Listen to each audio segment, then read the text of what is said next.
1 second. Hey, everybody. Alright, so, note to self, make sure that the mic is plugged before you hit that stream button.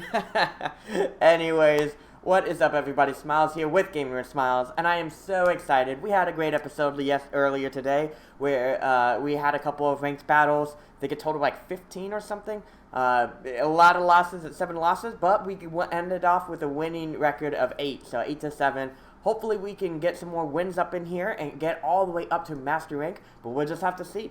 Well, in any case, let's go ahead and get ready. Let me go ahead and cue up the intro video, and I will see you guys in a second here on Gamer and Smiles. Let's go. Pokemon Online Battles, Master Rank. Let's get it.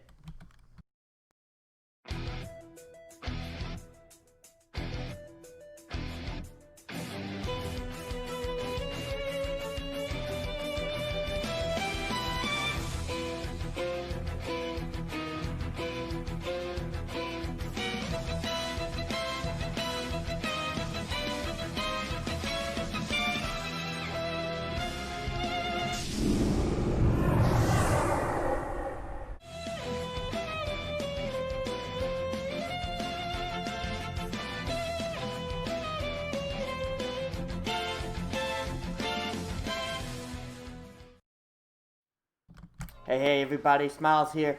I am super excited to get back into online battling. The soundtrack you're listening to right now is from the game No Straight Roads, an amazing game. Oh my gosh, I still can't stop thinking about it. I think it's been about like 2 to 3 weeks since I last played it. No, I played it more recently for sure, but like 2 to 3 weeks since it came out or something. Anyways, it's amazing, it's great, I highly recommend it. Well, let's get into the battling. So, first off, you might notice if you've saw some of my past streams that I actually don't have the team on the right anymore. I decided to go ahead and not include that, but if you'd like that back, definitely let me know. I also made the gameplay full screen, but the gameplay can... Oh, shoot, man! We already had Ultra Ball. Awesome, we might actually be able to get to Master Rank in the hour. Yay, we got some BP. But anyways, long story short, it's the full screen, so let me know your thoughts there. I can always bring it back into having the background with the gameplay, and I might experiment with that a little bit more, but I thought you guys would like to see the focus of the gameplay being the main thing here. But anyways, without further ado, let's go ahead and get into this battle. This is the Please Work team. What we have here is the Kingdra, Politoed, Goodra, Primarina, Dusclops, and who was the last one? I think it was a physical hitter, but I forgot who it was. Alright, we got Joshua. That's just how I pronounce it. Oh, Marowak, yeah. And they also have a Marowak. And a Politoed and Kingdra.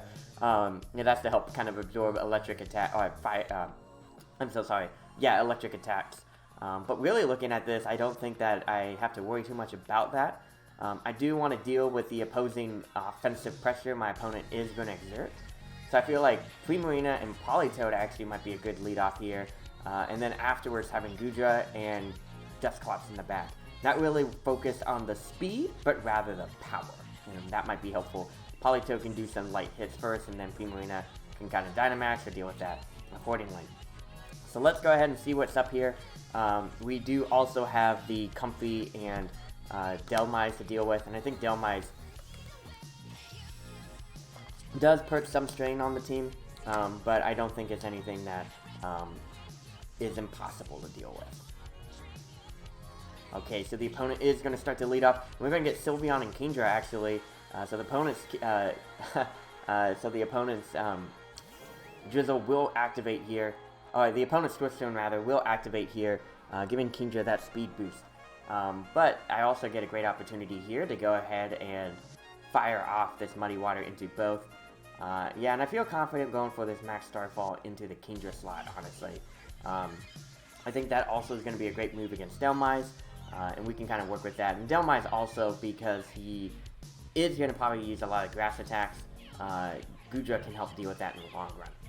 But anyways, let's see what happens here. I am kind of curious to see what we're going to see. And the opponent actually is going to be Dynamaxing this turn early. Excuse me. Hey, what is up, Shiny Sobble? Great to see you again. Happy to have you on the stream here. How are you doing today, by the way? So we're going to see the Kingdra Dynamax here. Kingdra is going to try to exert a lot of pressure here. I believe with the max Airstreams firing off.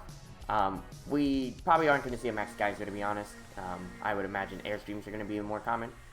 But I'm not really focused on the speed aspect here. And if I can knock out this Kingdra, I think we're going to be in a great spot. But I'm doing great, Sobble. Nice to see you. How you doing today? What is going on in your world? Yeah, I'm doing great. We had a couple battles earlier today, and I'm excited to see more battles coming up. Oh, interesting. Kingdra is going to activate its own weakness policy and going to try to knock me out with its next attack. But we'll have to see who it targets. We're going to see the Max Airstream outspeeding the Politoed. Hits to the Primarina slot. Luckily there because I Dynamax to match it. I am great there. So, Sobble, I appreciate the offer to battle right now. Probably not right now, just because I am going to try to be getting to Master Rank, and I'm not ready for peer-to-peer battling just yet. I might need to get a new stream setup for that. Thank you for the recommendation, by the way. I should do that. Awesome, we get that knockout on Kingdra, and that was great damage right there. Setting up that Max Starfall, and being able to handle it, yeah. I did like the Sylveon's attack to activate the own weakness policy, but yeah, oh man, that kind of hurts for them. But Sobble, let's keep that in our back pocket. I would like to battle you someday. I'm just not ready for it today. I'll get a different stream setup to make that work. All right, so we do have Dhelmise coming out here.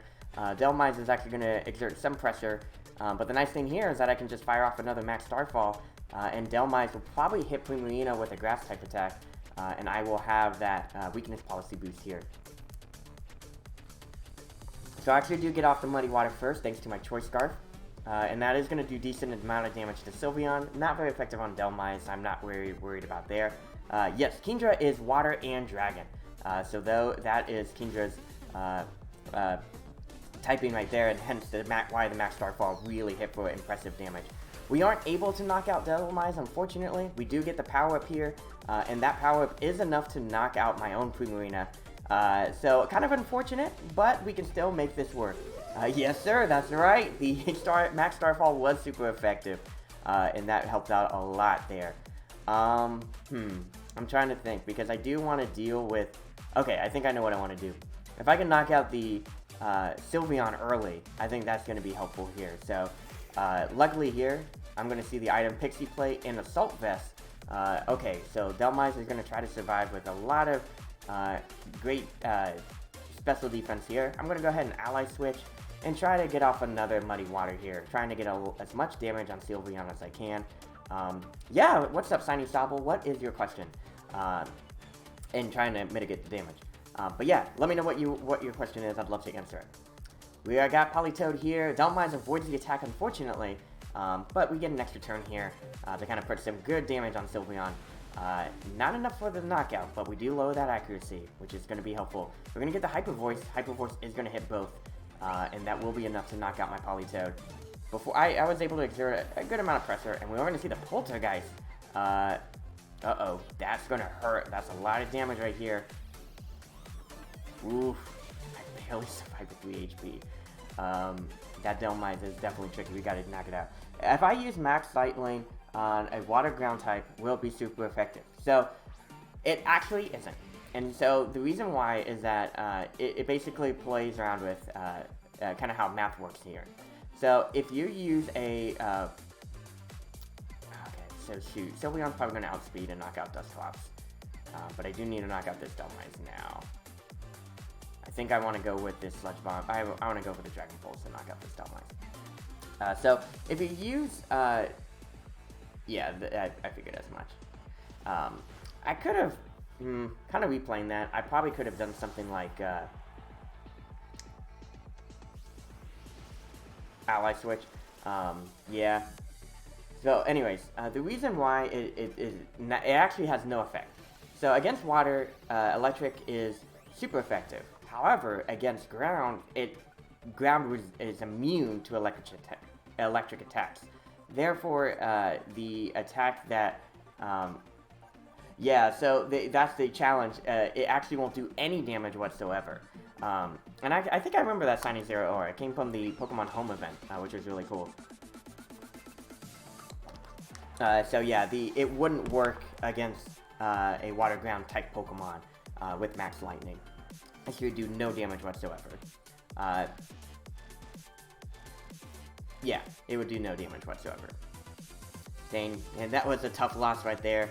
Unfortunately, yeah, we'll continue battling. I think I was a little, I didn't think through all my turns, and that did cost me that battle. And I think what I should have done instead was go ahead and use Ally Switch, take that quick attack, then knock out the Sylveon, making it easier in the long run. Okay, so this team is actually not a rare team. In fact, this is Aaron Zane's team that he used in the episode of his rank up to. No worries, man, anytime. If you have any questions about mechanics and things, definitely feel free to ask in the chat. I'd love to answer them. But yeah, this is definitely very similar to Aaron Zane's team. I think the one thing I do want to be mindful of is the opposing Primarina. So I feel like Dusclops and Marowak in the back will be helpful here. I should be able to outspeed the Zoroark. I do know, I know the mechanics behind this. It basically is trying to use Zoroark to kind of scout out kind of like what you'll do and kind of trick you into doing a move that you wouldn't recommend doing. So I think the one thing I kind of want to do here though, while I was able to, okay. If Noivern frisks, then I know for a fact it's not Zoroark, and therefore I'm going to fire off an Ice Beam there. Yeah, because I can probably Dynamax and take one Draco Meteor. And then if we have to deal with Dragazolt, and Noivern, I think what I'm going to do is I'm going to switch out Kingdra for Marowak, and then Ice Beam the Noivern slot. Does Volt Absorb have a limit? Volt Absorb actually, when you're talking about a limit, are you talking about like the amount of times Volt Absorb can absorb an electric attack? There isn't really a limit of like, oh, once it's absorbed 3 electric attacks, it breaks. Volt Absorb can be activated as many times in battle as it gets activated. Alright, so we are going to see Klefki and Noivern, and so we're going to see what this kind of tells us. So okay. So if it is Klefki, we could use that to our advantage, actually. Noivern does frisk, so we do see that Noivern is actually, Noivern. I do feel confident hitting with this Ice Beam. And I'm actually going to go ahead and switch into Marowak now. Main reason here, well, you're too kind, thank you. I appreciate, hey, and all it is just practice, you know. I've been playing Pokemon since the Red and Blue days. I used to play VGC back in 2011 through 13 with my brother. He was really great. Well, you're too kind. Yeah, I mean, honestly, it's just playing and having fun. With that, Sobble, you mentioned that you were using Zeraora. Is there a team that you're working on trying to use here, or what is it that you wish to use in the long run? So, yeah, I'd be curious to hear more about that. We got the Klefki using the light screen here. So not a Thunder Wave, which is helpful, but I am going to fire off this Ice Beam, and knowing this team, Noivern, does not get knocked out actually, but we do get the Draco Meteor into the Marowak slot. Will I survive? That I don't know. Okay, so I am able to survive, which is nice. I'm trying to think. I do remember this team also tries to use Metal Sound, so I'm going to Ice Beam here, and I think I'm going to Protect just to see what this Klefki is going to try to do. And we'll have to see here. Alright, well, let me know what you're thinking. I'd love to help you out here. So, yeah, I am able to take out the Thunder Wave. I think that time the opponent was trying to scout out if it was actually going to be, yeah,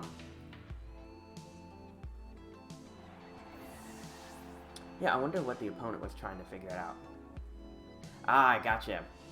Yeah, well, if you're trying to max your Pokemon all the way to level 100, one thing I would recommend is utilizing, okay, it's a little bit tricky. Primarina does offer a little bit of a challenge here. I think I don't need Politoed as much, and I might just use, I'm not sure. But yeah, if you're trying to get your Pokemon to level 100, I recommend doing a lot of max raids. You're going to get a lot of XP candy, and that XP candy will raise things up really quickly here. So I am going to go ahead and switch out the Marowak. I'm going to Ice Beam the Klefki, and I'm going to switch out the Marowak for this Dusclops here.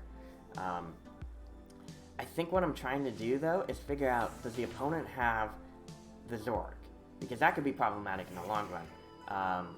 We found the wide lens, the assault vest on Primarina. Klefki is going to use that metal sound, and that will be a little bit problematic for my own Politoed. I would expect probably an energy ball coming out on this slot.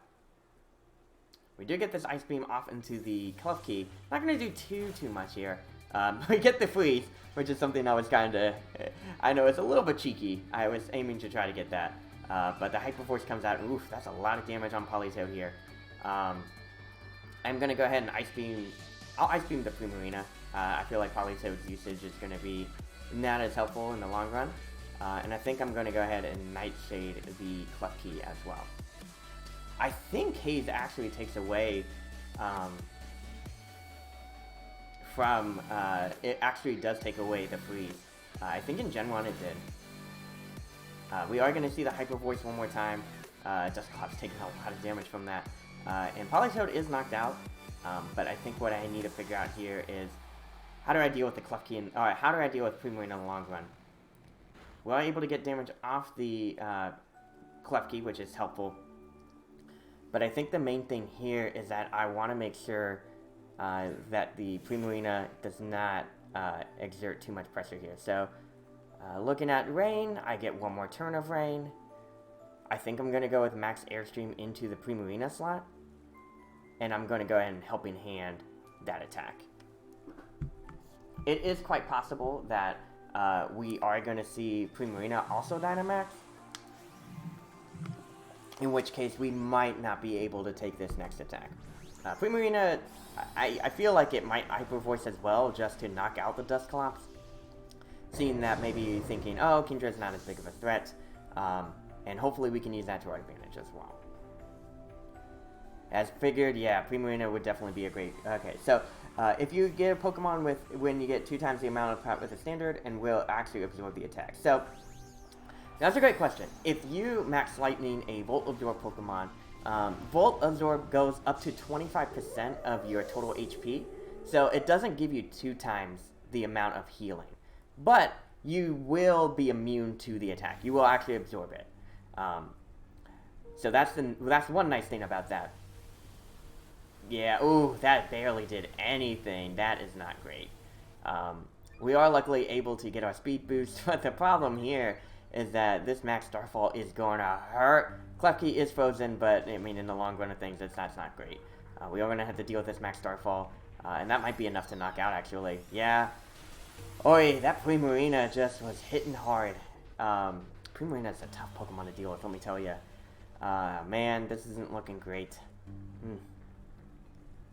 Even with the frozen Klefki, just the fact that we can't exert much pressure on Primarina really hurts.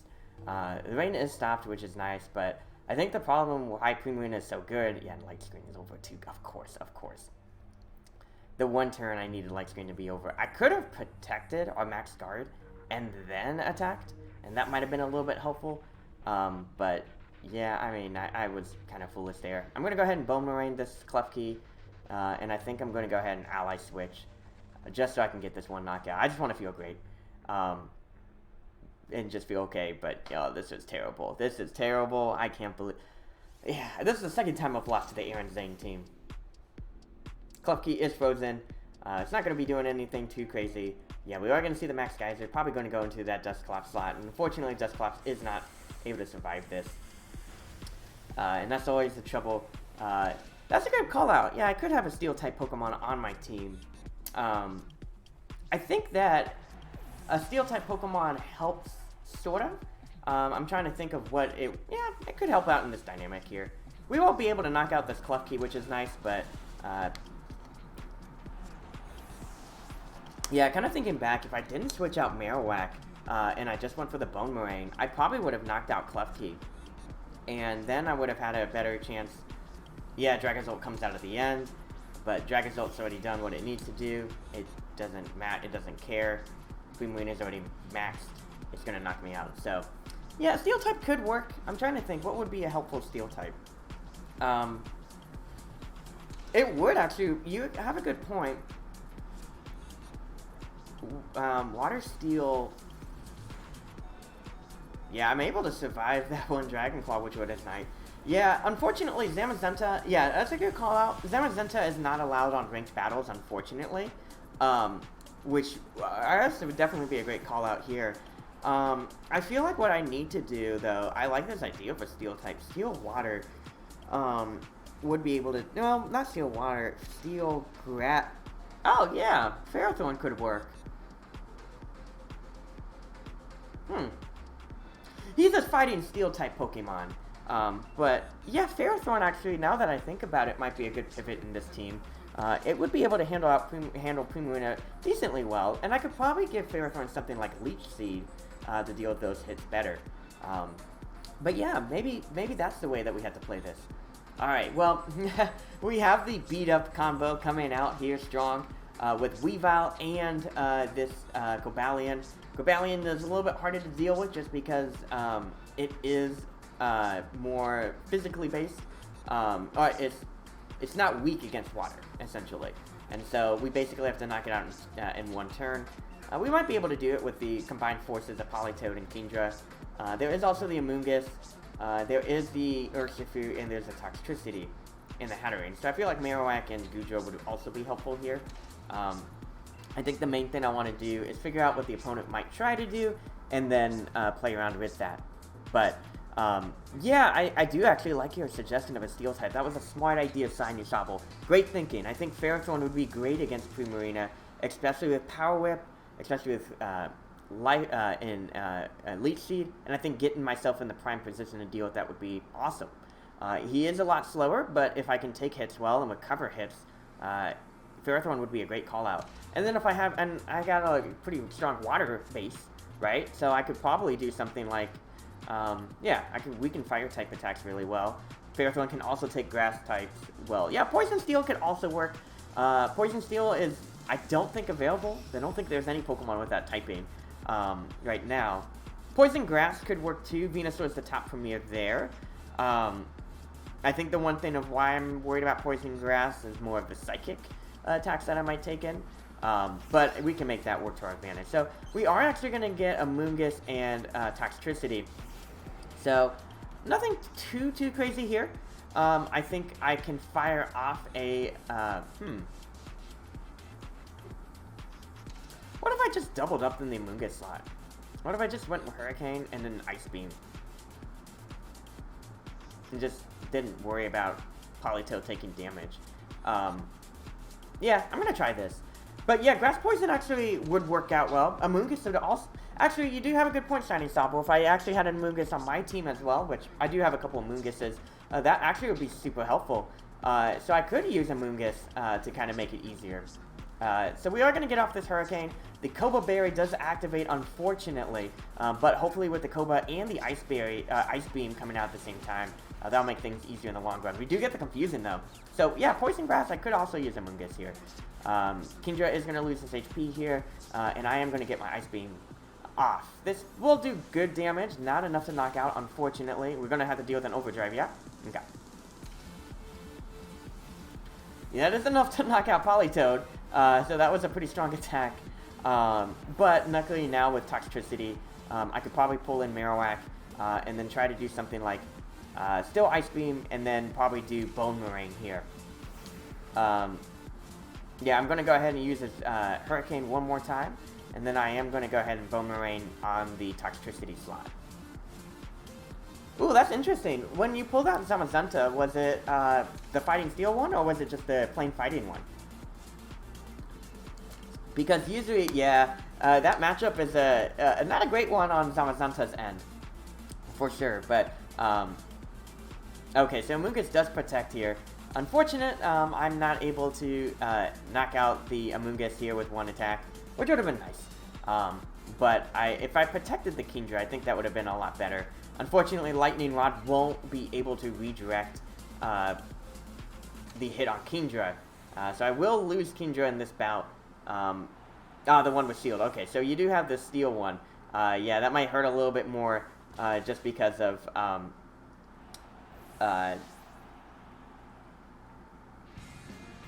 yeah, that will hurt a little bit more just because Charizard can prey on that with his Fire-type attacks.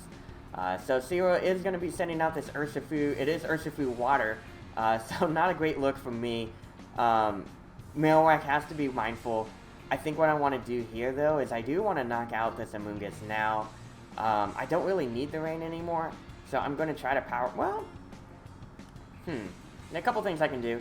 Feel like what I could do now... yeah, an Urshifu can actually power through the... So I am going to Max Lightning the Urshifu slot, and then I am going to go ahead and Shadow Bone the Urshifu slot as well. The reason why I'm going to try to do this is that, totally fine, I expected as much, but the reason why I'm going to try to do this is that I don't want Urshifu to knock out my Marowak, and hopefully with the Max Lightning I can knock it out. If not, then, yeah, I don't know. We are going to have to max here. If Urshifu actually doesn't attack, what if it went for, like... Oh, if it goes for Detect, then we're going to be in a much better spot.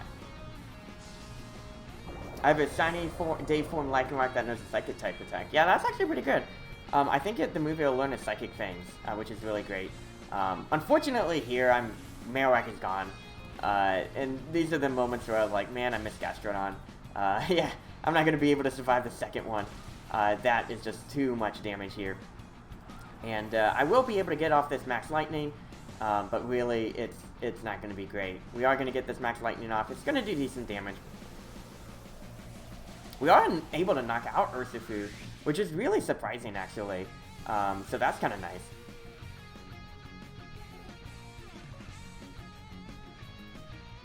And now the question is, what do I want to do next? Do I want to... So Amoonguss comes back out. Amoonguss has had a lot of healing thanks to Regenerator.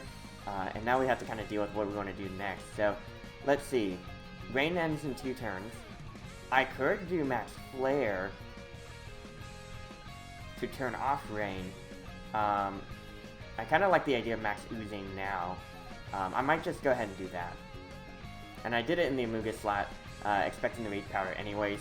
I mean, granted, it doesn't really matter. But at least with this Max Ooze, I will get a special attack boost, which will be helpful in the long run. So that does decent damage. It's not as much as I would want. But I think the problem is Hatterene will easily set up Trick Room, and then Hatterene gets to go to town with his own fairy type attacks. Yeah, I'm hopeful that maybe yeah, it's gonna be tough because I won't be able to have Dynamax to be able to win this through. Because Hatterene just needs to survive 1 turn, and then the max fairy attack, either Starfall, yeah, exactly that. Surging Strike, so those critical hits hurt. I miss Gastrodon because of that. Because it would absorb it and not even take any of that damage. So we are going to have Hatterene come out. But I do like this idea of Ferrothorn. I don't know if I can train one up. I do actually... Okay, perfect. That actually works out in my favor. I'm okay with that. Amoonguss also protects, though. So that was a smart play. Really getting that checkmate here. I am going to fire off this Max Dragon. I could have fired off... If I knew they both protected, I would have fired off a Max Ooze. Hatterene is going to lower its attack, but honestly, that doesn't make a big difference here.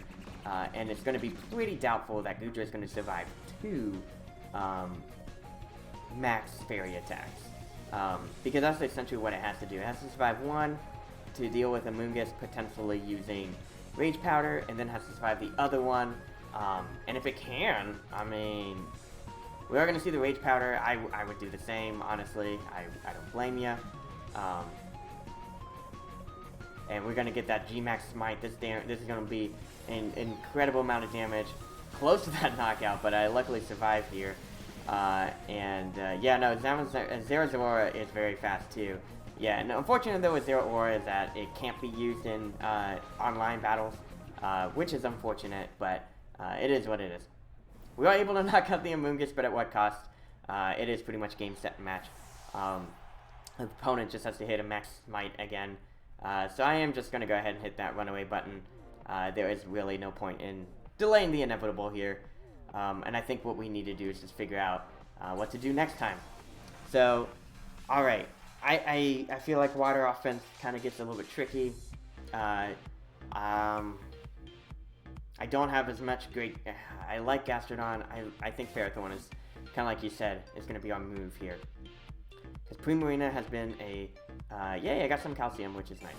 I'm going to go ahead and quit for now, just to see what other teams I can build out here. And yeah, y'all can watch me as I do this. I sometimes go to commercial break here, but yeah, honestly, it doesn't matter. I could also go for my own Dragazult. That would actually deal with Primarina really well. Bulk Weak would hurt. Yeah, I could do that. Oh, wait, what? Did I not give it the right nature? Oh, I haven't given it the right nature. Yeah, I don't want you to be hasty. That's terrible. You need to be jolly. Yeah, let me go change you out now. That's important. Let's see. Torkoal's not allowed. Okay. Let me go ahead and, right, Zeraora can be used in, like, if you're playing with friends, but Zeraora can unfortunately not be used in the official, like, if you go online, like, in ranked battles. Zeraora is not available there. So you can use Zeraora if you want to play against friends or anything like that, but you can't use it against, other people, unfortunately. Like, if you just fight random people online. But you can do casual battle and use Zeraora for sure. So I'm going to give my Dragazult a Jolliment. And that will be very helpful in the long run of things. Other items. Nope, I want the Jolliment. Yep.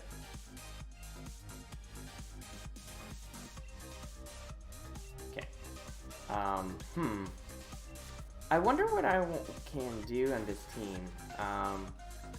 Okay. So, if I have Dragazult would kind of conflict with Goodra. I would have a lot of Dragon offense, which is nice, but I'm not... I could also do... No, I think that Life Orb is fine. If I do Life Orb, then Kingdra can't have Life Orb. I think Dragazult would actually be nice instead of Kingdra. I like the idea of using Gastrodon still as well.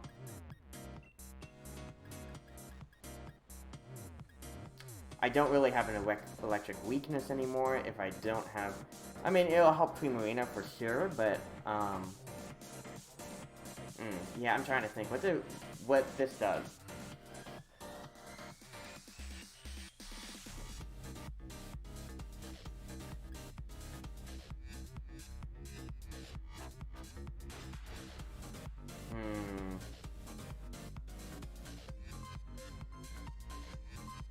I could try that. I could try this. I mean, Marowak does help Primarina, but I think beyond that...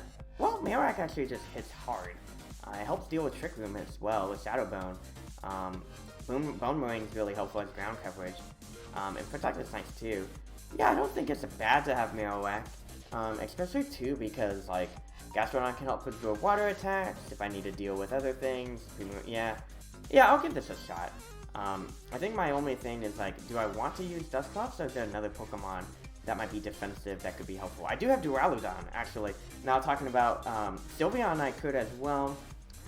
I do have Klefki, if you're talking about... Ooh, actually, Klefki might be nice. Klefki could utilize, like, Thunder Wave to help with help Dragazult. I might actually use Klefki, actually. I'm going to do that. And I think the idea behind this is... to use, like, Light Screen and other moves like that to help kind of deal with, yeah, you can show my team, whatever, to help deal with some of the assaults that I might get from the physical, physical side, or the special side, rather. I don't really have as much physical defense going into this, but I might be able to power through that with weakness mitigation. So we're going to see Bangarot. He's going to go ahead and attack a fight. And very interesting here, we have Crocodile, Virizion, Silvally, Salazzle, Rotom Wash, and Volibee. This team is pretty weak against Primarina, but I don't think that Primarina immediately is going to be the one I want to use. I think what I can do... Oh, and Silvally is an interesting one. I have to figure out what type it is and all that good stuff. So I think what I want to do here is... I don't like Gastrodon as much. I do like Marowak against Virizion, and Goodra is good too. Dragonzolt could... What does Dragonzolt do? Dragonzolt helps deal with Mandibuzz, but yeah, I feel like Primarina is going to be really great.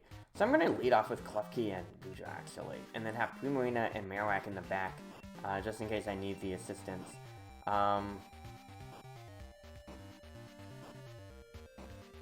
Yeah, because what Rotom's probably going to do is Thunderbolt the Primarina slot, and so if I do call that out, then I can go ahead and max Overgrowth. But if not, then I can have Goodra kind of work. Yeah, because like then Rotom would try to use like Hydro Pump, and I can protect that. So we're actually going to see Salazzle and Virizion, and that is going to be taking down Goodra and Klefki. So I think here what I want to do is I want to Thunder Wave this Salazzle, and then I'm going to go ahead and hit the Sludge Bomb. Oh, you know what? I could Thunder Wave the Virizion and Sludge Bomb the Virizion at the same time.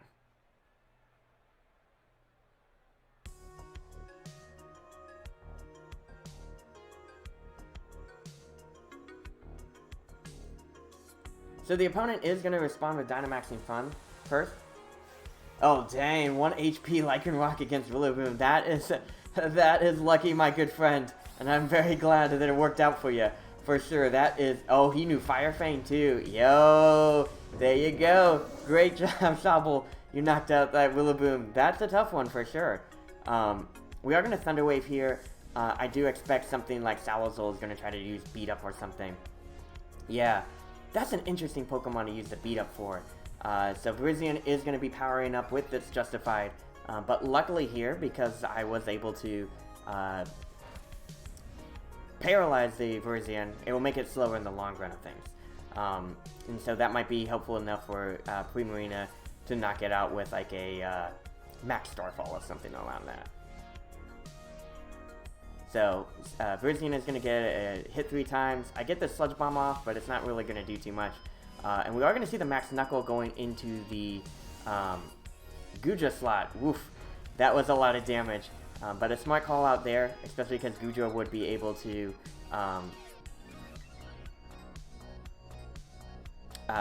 absorb the grass attacks. Virizion reveals the Life Orb, so that's good news for me. I think that's plenty for Primarina to come in, Max Starfall, and knock things out. And luckily I'll fire off the Max Starfall after I fire off the Thunder Wave. So we're going to go ahead and do that. We'll Thunder Wave the Salazzle, and then I am going to Max Starfall this Virizion slot here.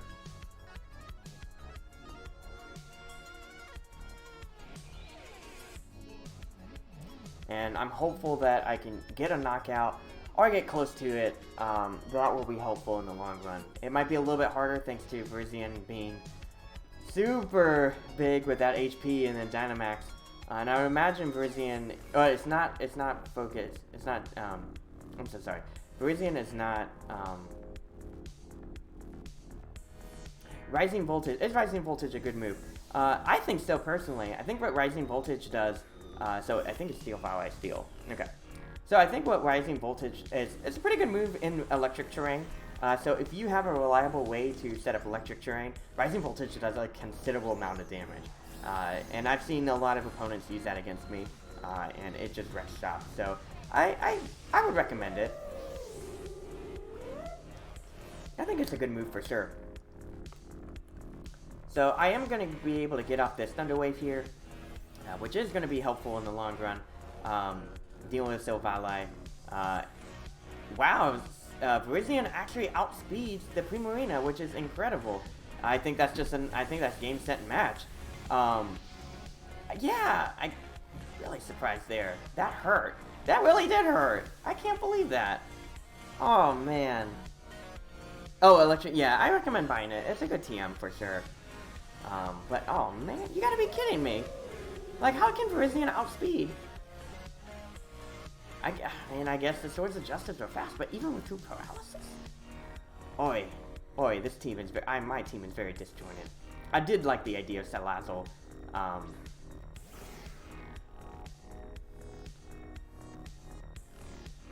Being able to deal with, let me see this Selvalle. Is it steel? Yeah, steel. Yeah, I did like the idea of Virizion being with that paralysis, which was really strong here. Yeah, the max air stream is going to come out probably into the Marowak slide. That's going to be enough. Oi, this is ridiculous. I can't believe that. That's ridiculous. So, Virizion was able to outspeed even with paralysis.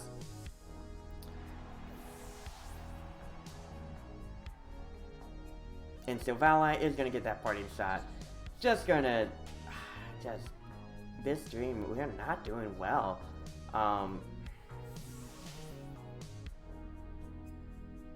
I don't think changing the team right now is going to be helpful. I think we need more battles. That was a really good shot from Virizion, but yeah, in the long run, Salazzle is going to hit me with some strong fire attacks. Yeah, I know. I usually used to do that a lot. My old team, I was able to do that with Gastrodon and Corsola. But, I'm trying to think what other Pokemon would be. Yeah, I guess I could have. Corsola would have been helpful in that battle because Corsola could have switched in for Goodra. But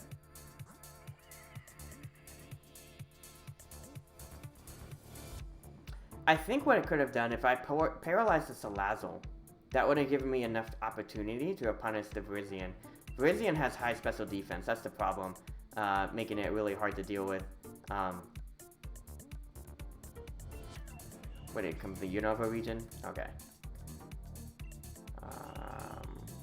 Yeah.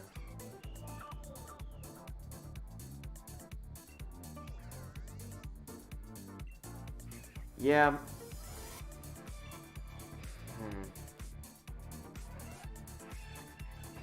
I could use Corsola, but I think the problem with that team was that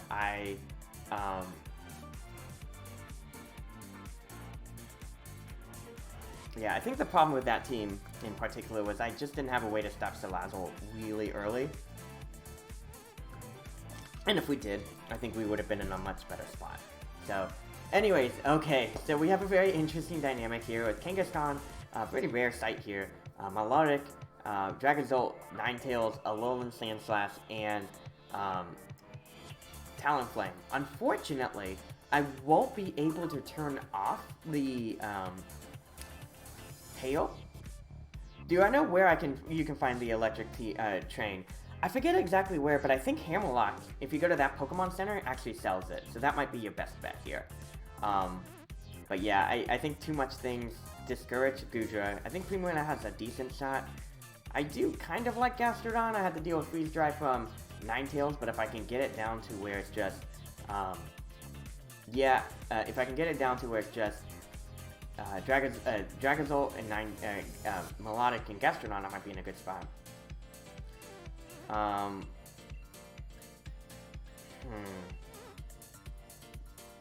Yeah, and Klefki can help a little bit, but I think what I want to do here is, I know that the opponent is probably, okay, so the opponent's probably going to be pretty defensive here. So I'm going to go ahead and lead with Marowak and Primarina, having Gastrodon, actually, and Dragonzolt in the back. Yeah. I think the main thing here is that they'll probably lead Sandslash Ninetales. That means the Royal Veil is for sure going up, but I could probably still hit with a pretty powerful Hyper Voice, and that might be helpful in the long run. But yeah, nah, Stoppel's right. I think I'm playing too offensively, and I need more defensive buffers, but I don't know what Pokemon would be the best defensive buffers here. Alright, so we do have Marowak and Primarina up in here, and we do have this No Warning firing off.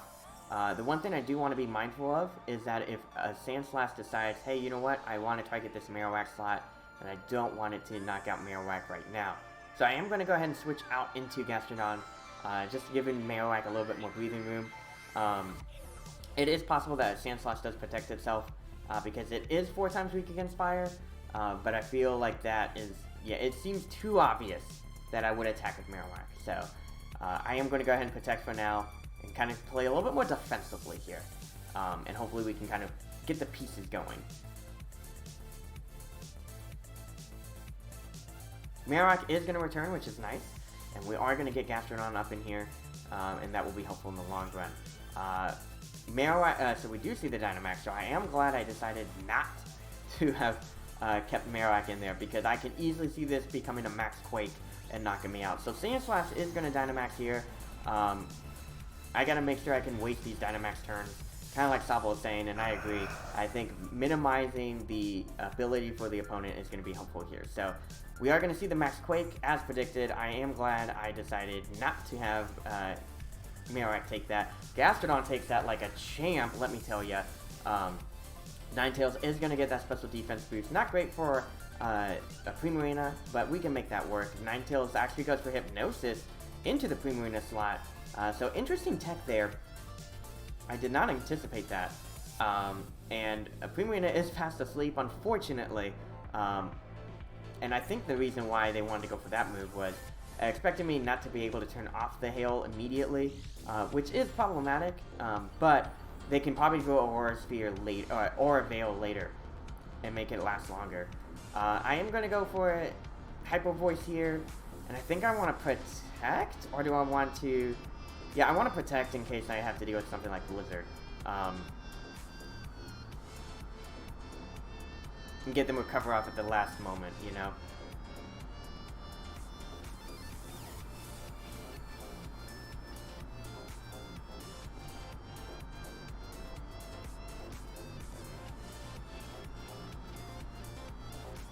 Quash would actually be good here. Sableye would be a great lead here. I could quash the... I would have quashed the Sandslash and I would have hit it. So I am able to get off this Protect. If I have to deal with the Max Quake, I don't want to take that full brunt there. We are going to get the Max Hailstorm actually, and it is going into the Gastrodon slot, so I am glad I did Protect here. And I could probably switch in Marowak afterwards. Now the Aurora Veil comes up, making it harder to deal with Sandslash in the long run. Makes sense there, making it a little bit more... Primarina wakes up, which is nice, and I get one Hyper Voice off. Doesn't do too much, but at least it does something. Gastrodon is going to be taking that hail damage, but then it will recover thanks to the leftovers, which is nice. And I think here I'm going to go ahead and just fire off a Moonblast into the Ninetales slot. And I am going to go ahead and bring in Marowak. Yeah, I'm going to deal with Sandslash later. I think the way I want to deal with it is wait until Hail is over, making it super slow, and then Max Lightning all around. I think that might be helpful. Now that Hammerlock, let me look it up. If you go to Cerebi.net, oh, good call out. He calls it out. Actually, on Primarina, so I got lucky there. I'm very glad that Marowak was able to switch out.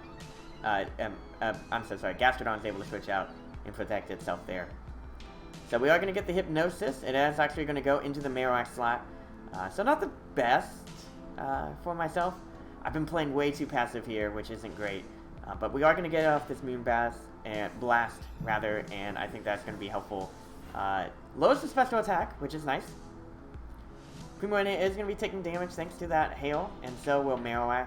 And then Sandslash is going to be done with its Dynamax. So we have 3 turns of hail. Yeah,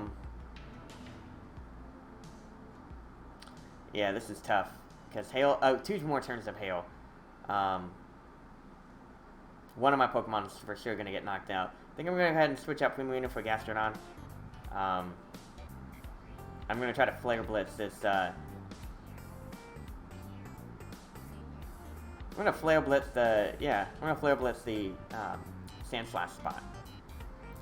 Yeah, let me look it up online to see where, it is.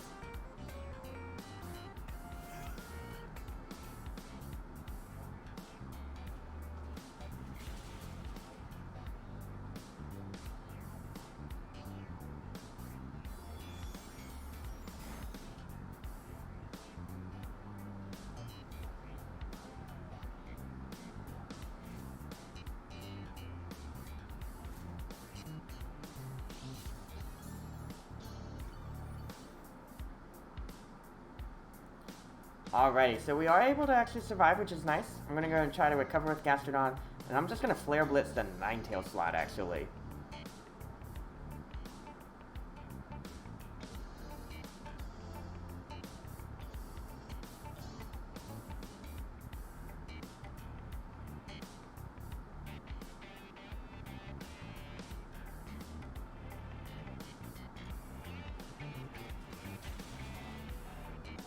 So lucky here, I actually survived. We are going to get this Blizzard, which will be enough to knock out Marowak.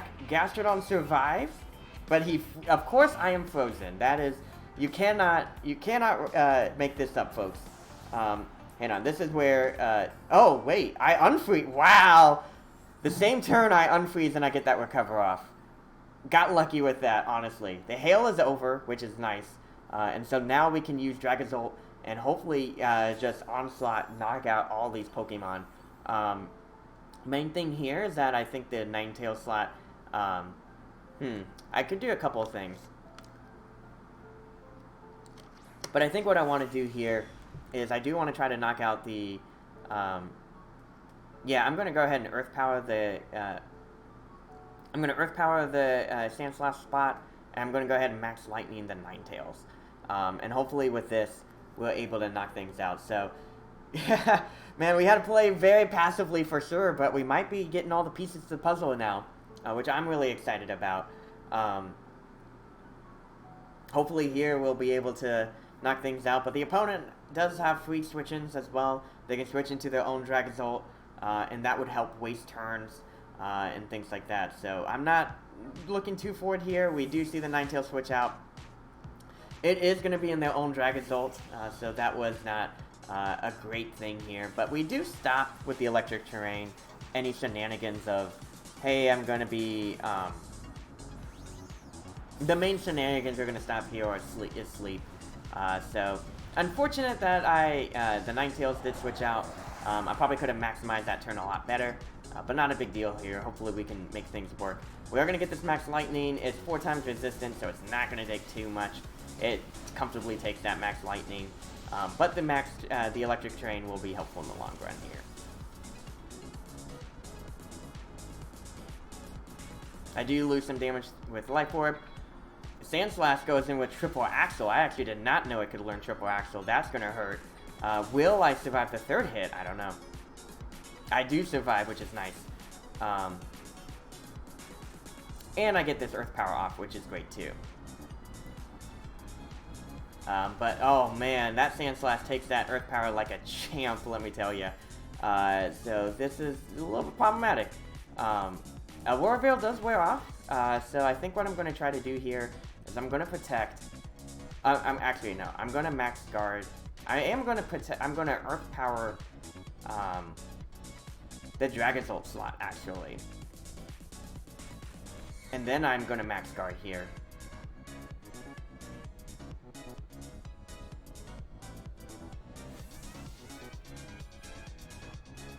Okay, so a little plus and minus here. I am glad that I decided to Earth Power the Ninetales instead. This does put me in a bind though, because Sandslash can easily Triple Axle, and that will be enough to knock me out here. But luckily here with this Earth Power, I should be able to put decent damage on this Ninetales. Yeah, that was a smart switch in by the opponent for sure.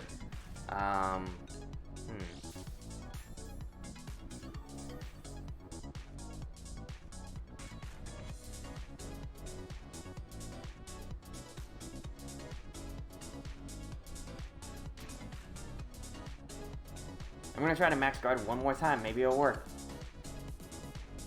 And unfortunately, it does not work, and the Triple Axle will be enough to knock me out. Yeah, of course, the critical hit. They just want to make sure you knew. They just want to make sure you knew.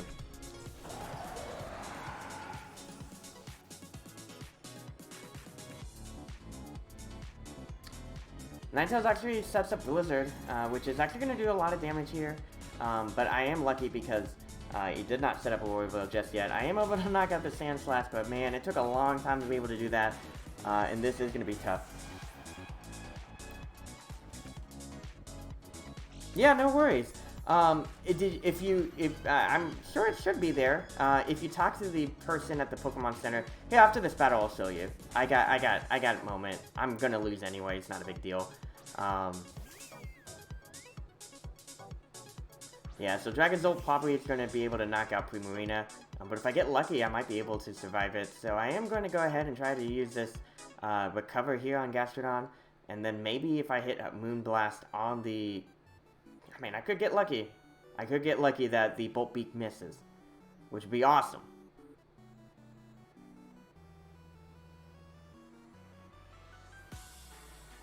So we'll roll the dice here.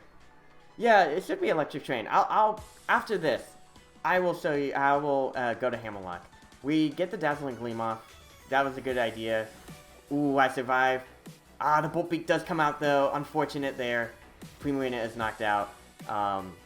If it didn't come out, then that would have been a whole different game. You know what I'm saying? Dragonzolt does lose its HP, and I get Recover off. So we're figuring a way to make it work. I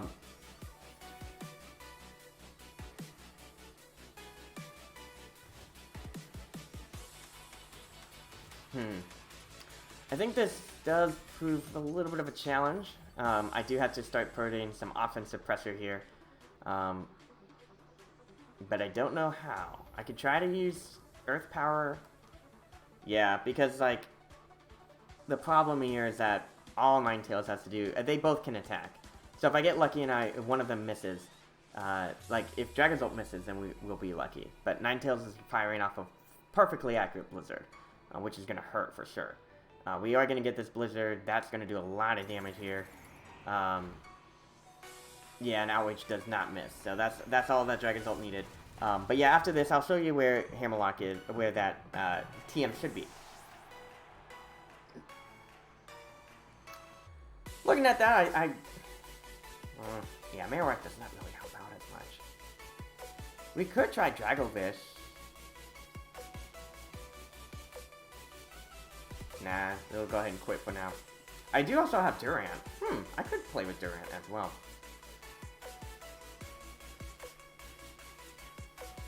Alrighty, let's go ahead and I'll fly off the Hammerlock and show you, and hopefully this will help find Electric Train so you can use it. Because I'm sure that you can buy Electric Train at the Pokemon Center. So if you go to the Pokemon Center, and it should be this fellow right here. Welcome champion, how did you use couple spotting? Actually not him, it's the other one. Okay, it's not him, then it's the BP lady.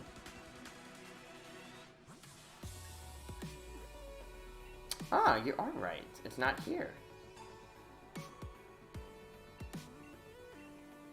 I'm so sorry. I thought it was correct. Because I do have Electric Terrain, but where did I find it? Let me go figure that out.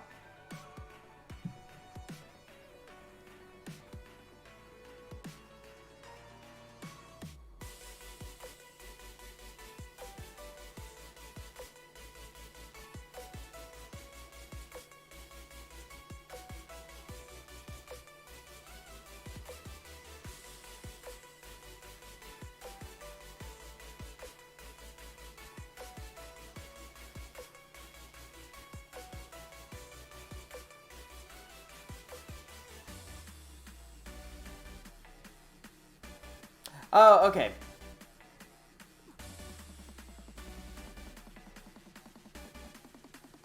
Let me look at this video real quick. Hello everybody, it's the Pokemon Center in Western Hammerlock. You can go outside and speak to the bottom salesman over here. He's gonna sell the TM to you for 20. Okay. So it's still in Hammerlock, but it is not in this Pokemon.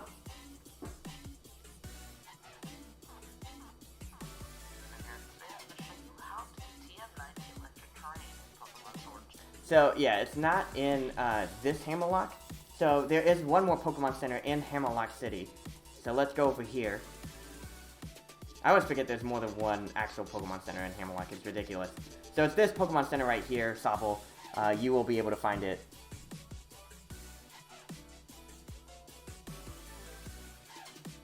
And then when you buy it from here, there's Electric Terrain. So, if you go to this Pokemon Center, you'll be able to find it. But yeah, let's go ahead and change up the team one more time. Man, we are not passing Ultra Ball. This is ridiculous. Man, I love this team. This team, I love it so much, but unfortunately, a lot of the Pokemon there are overused, so we can't use it in this metagame, unfortunately. But we could... Okay. We do have Quash, Saddle Sneak, Sucker Punch, Sunny Day, and Helping Hand. So Sableye could be... We could use Sableye. I kind of like the idea of Sableye. Yeah, and Sableye could also help deal with the beat up combo. Because then I can quash that Pokemon, hit it with like, I don't know. What is up, Kitten Fans? How you doing? It's great to see you here today. We are playing some Pokemon online battles, trying to get to Master Rank, but honestly having a hard time. It's been a road. It's been a journey, let me tell you. But we can figure this out. Ooh. Kind of like that with Pokemon. Okay. You can also use Helping Hand. Yeah, you already have Helping Hand. Okay. Kind of like Sableye. Could use Volcarona. Metal Sound. Another Prankster user. Trying to think. I was trying to use Hydreigon. Actually, you know what? Since you and Neuron Gamer are watching, we're going to use Hydreigon. We're going to use Hydreigon for sure. Prankster's Handwind can't exist, but I could use... Do I have a Talonflame? I do think I have a Fletchling. I had one that was close to being trained. I have a good Fungus I can use. Let me see.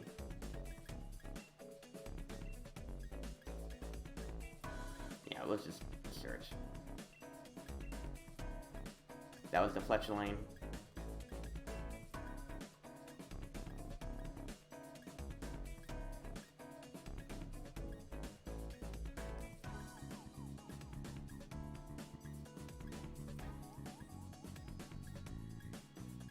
Yeah, I don't have another Fletchling, unfortunately.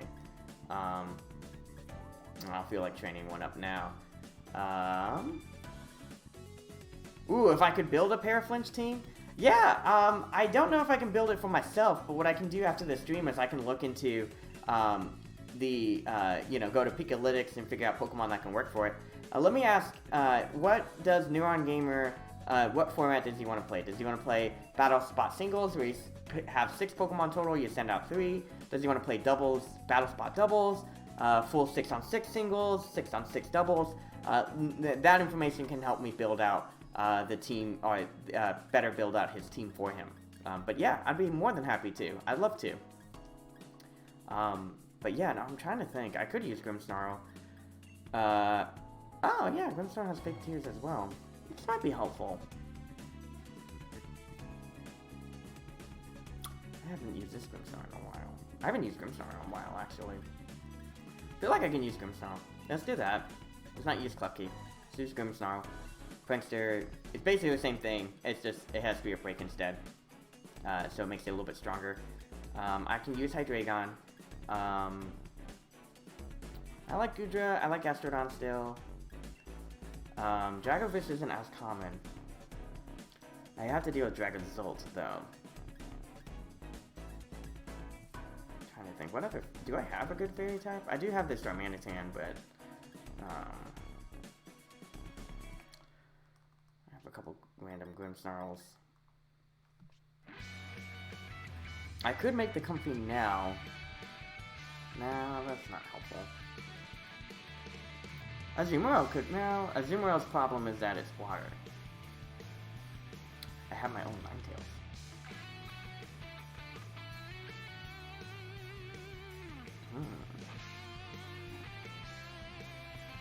I kind of like Ninetales, actually. And no other Pokemon is going to be holding the Focus Sash, so I could do that.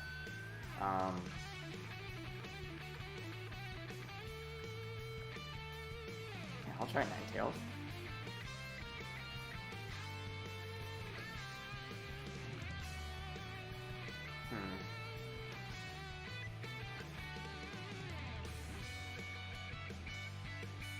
Sounds good. It's done. Okay, so Kitten Fang's awesome. Looking forward to hearing that. What's it is up? So Classic Edition, single 6s. Absolutely, I can help build that out. I think the main thing here as well is that you want to paralyze as much Pokemon as possible. Also have ways to have hazards and also discourage your opponent from removing those hazards. So I have ideas to help make that work, and definitely will get back to you on what that full team will look like. But I have an idea of how we can make this work. Shiny Sawball asks, is Thunder Fang better than Thunder Punch? No, because Thunder Fang is 65 base power and 95 accurate, while Punch is 75 base power and 100 base accurate.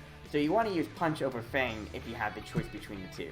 Some Pokemon can't use Thunder Punch, but they can use Thunder Fang, hence why you want to use Thunder Fang there. But if you have the choice between choosing one or the other, use Punch over Fang.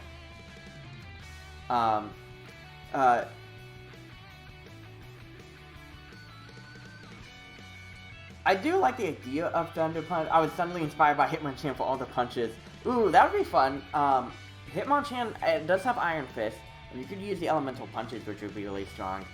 So that is not a bad idea, actually. Yeah, I think that would be kind of cool, actually. Ooh, a Crummy. It's been a while since I used a Crummy. I could do that. Oh, yo, Lagging Tail Grimmsnarl. Lagging Tail Grimmsnarl. We gotta do this one. The reason why I like this one a lot is that this Grimmsnarl uses Lagging Tail, and yeah, no, for sure.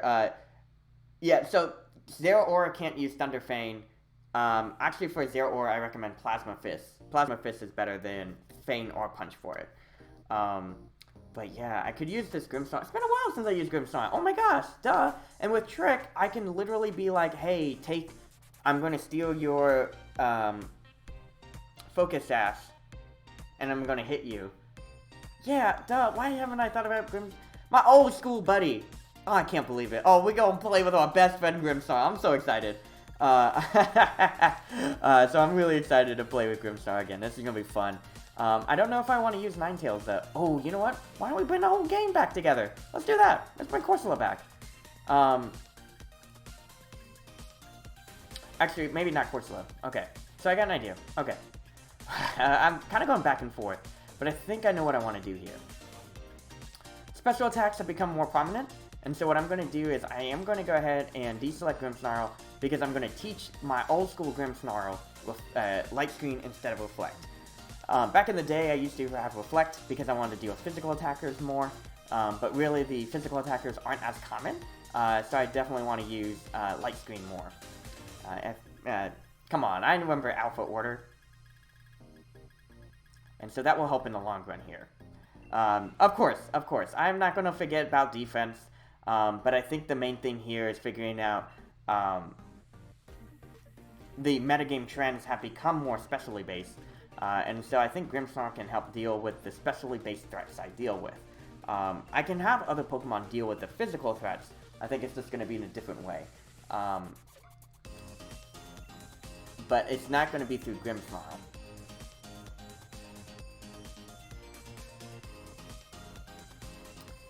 What I can do here... So I do like Grimmsnarl still, so we're going to bring him back. Where's he at? Oh yeah, he's still in the...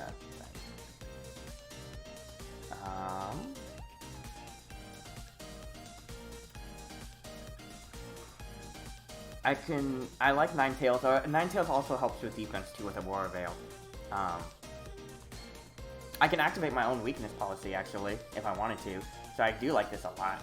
So I am going to go ahead and give you the weakness policy. Who has weakness policy right now? Both of you do. You don't need it no more. I'm not going to use Primarina.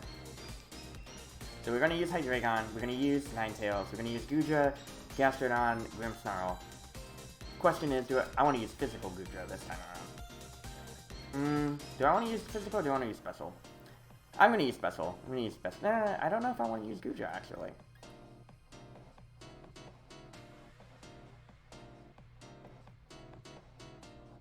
Oh yeah, I am all offense in Bambucha and Pokemon. Rather a full super team, my favorite. The Eevee team, yeah. Eevee teams are fun. They can be unpredictable for sure, which makes them even more fun to play with. I'll try to think of another. I could actually probably can use something where we could use an Eevee team with flinching. I think would be super helpful.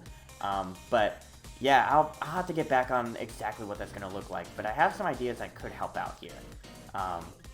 But yeah, I'm trying to think. Okay, so I like Grimmsnarl, I like Hydreigon, I like Goodra, I like Gastrodon, and I like Ninetales. But what would that 6 be? Well, do I like Goodra? Kind of. I think that what I like about Goodra is that it has high special defense with Assault Vest. I could find another Pokemon that could be an Assault Vest user. It's just harder to figure out who would be the best one. I could use Duraludon. Duraludon will have Dark Pulse. It's not really specially defense. That's specially defensive. Jellicent would be helpful. I have my own Weavile.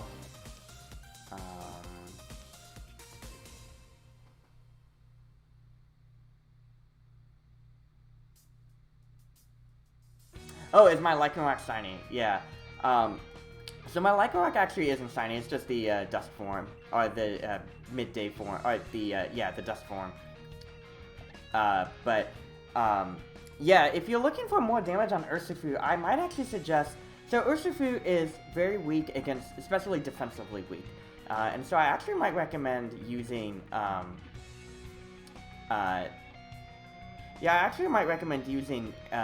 Flying type attacks that are specially based.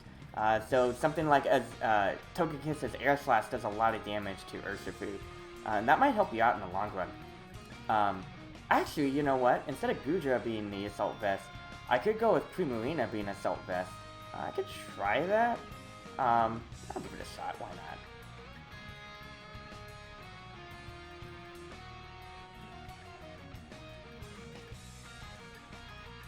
So that does here. Okay, so thinking about it, Gastrodon's going to be used for his physically bulky. I have Blizzard and Aura Sphere, Aura Veil.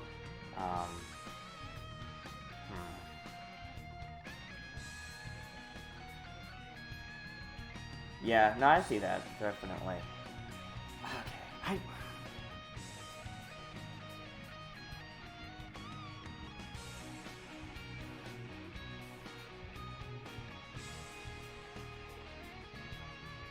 yeah, actually, I think I have it.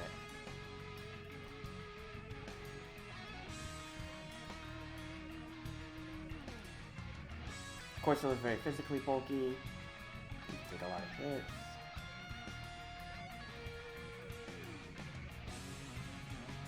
I'm digging it. Yeah, I'm gonna give this a shot. I don't know if it's gonna work. I don't think I've fully thought of this team through this team, but I feel like what it can do, it does have flexibility, and I think Grimmsnarl's flexibility is going to be helpful. Let's get some hype in the chat. Let's make this work. Yeah, I can definitely see really powering up the physical defense and the special defense with Zamazenta, which make it insanely strong. But yeah, let's see if this will work. I am confident in the idea of Ninetales kind of setting up Aurora Veil, having Hydreigon attack once, and then if the opponent does attack me, great, but if the opponent doesn't attack me, then I can use my own Ice Shard to activate my weakness policy. So, not doing too hot as far as the win-loss ratio, for sure, but hopefully we can figure things out, make it happen. This new format, this Series 6 format is tough, let me tell you. But we'll make it work, we'll make it happen. Alright, Grunty. Grunty is... Ooh, I kind of like this. So, interesting choices here. We have Gigalith, Arcanine, Tangrowth, Blastoise, Dusclops, and Corviknight. But I think the challenge here is going to be really hard.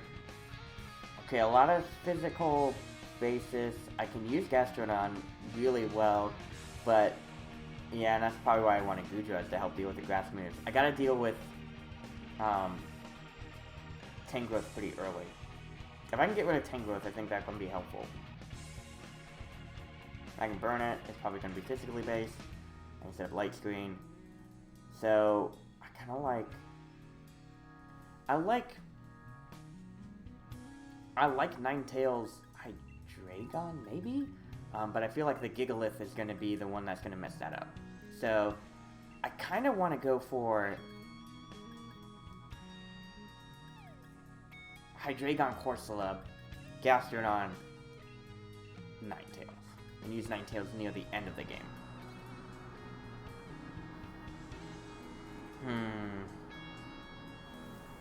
This is going to be a tough one. This really is going to be a tough one. I don't know what I'm going to do to deal with everything this opponent's going to throw, but I feel like I can do something. Be mindful that Gigalith might come out early. So we're actually going to see Blastoise and Dusclops. So Blastoise most likely is going to try to do something like, hey, I'm going to activate Cell Smash. Found the weakness policy, found the Eviolite.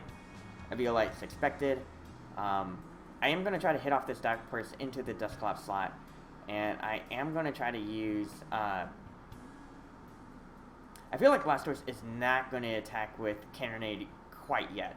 So I am going to try to use Light Screen here. So... yeah, no, I was going to say, yeah, your Zamazenta is really strong there, which is kind of crazy. I think that was an awesome strength right there. So Corsola is going to set up the Light Screen here. I do get a Yawn off, and Dusclops goes for Trick Room. Curious, did I not attack? Oh, I did a lot of damage, actually. Hydreigon is going to switch out, is going to have to switch out here to protect itself. That was a lot of damage on that Dusclops for sure. So I am going to go ahead and use Nightshade on the Dusclops. Knocking it out is going to be helpful. But yeah, this is going to be kind of tough. I would imagine that Blastoise is going to be a great Trick Room Pokemon, and if I can shut it down with the Cannonade, if I can shut down its G-Max moves, that's going to be super helpful. The opponent is going to have to make a big call here and expect if I am going to do that or not. And I am glad that Dark Pulse did a lot of damage. That was really cool to see. But yeah, this is going to be tough. I don't know what my opponent's thinking. Hydreigon is going to switch out, so I'm hopeful. I am hopeful that Blastoise is going to call that out. Dusclops goes for the Nightshade on my Corsola. Totally fine. I'll take it. I disable it. Let's go. And I'm going to Nightshade right back. Perfect. That's great damage. Blastoise actually goes to Ice Beam. Great call out there. No freezes. Blastoise reveals the Life Orb. And I will be taking... yeah, that was awesome. Great turn there. Dusclops is pretty low on HP. So I am going to go ahead and Earth Power that slot, just in case it uses the Ally Switch. And then I'm going to go ahead and use Nightshade on the Blastoise. So this is great. Blastoise actually is not exerting as much pressure as originally it would. Oof, that Pain Split is going to hurt though. I should have anticipated that. And that is a lot of damage I'm losing here. Gastrodon does fire off this Earth Power. Won't be enough to knock out, unfortunately. And I do get off this Nightshade though, which is going to help. And Blastoise goes for a Yawn on Gastrodon. So interesting choice here, but it makes sense. The opponent just doesn't want to deal with the... yeah, we got to figure out the reversal here, but it makes sense to get... Blastoise does not want to deal with the max attack, or doesn't want to deal with Gastrodon. It wants to fire off its max attacks for sure. I think I'm going to double up in the Dusclops slot and try to knock it out here. Because if I can deny Trick Room later down the line, that's going to be super helpful.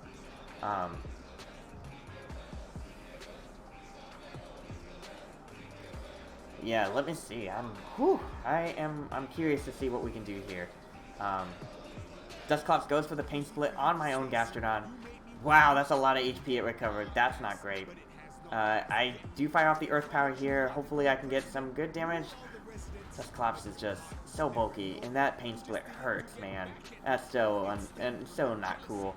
Blastoise goes for Yawn, but it fails. I think expecting me to switch out, but I decided to stay in.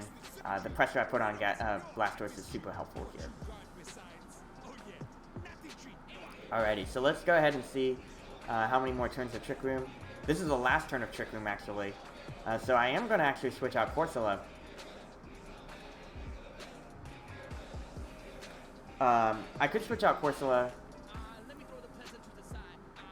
Actually, you know what? I'm going to switch out Gastrodon now. The opponent probably doesn't predict me to switch out now. And then I'm going to go ahead and fire off this Strength Sap on the Blastoise.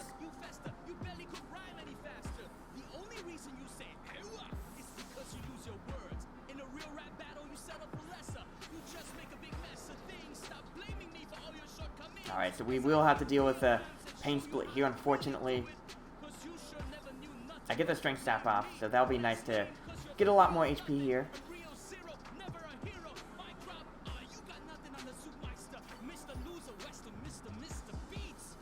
And we are going to deal with an Ice Beam into the Hydreigon, Corsola slot.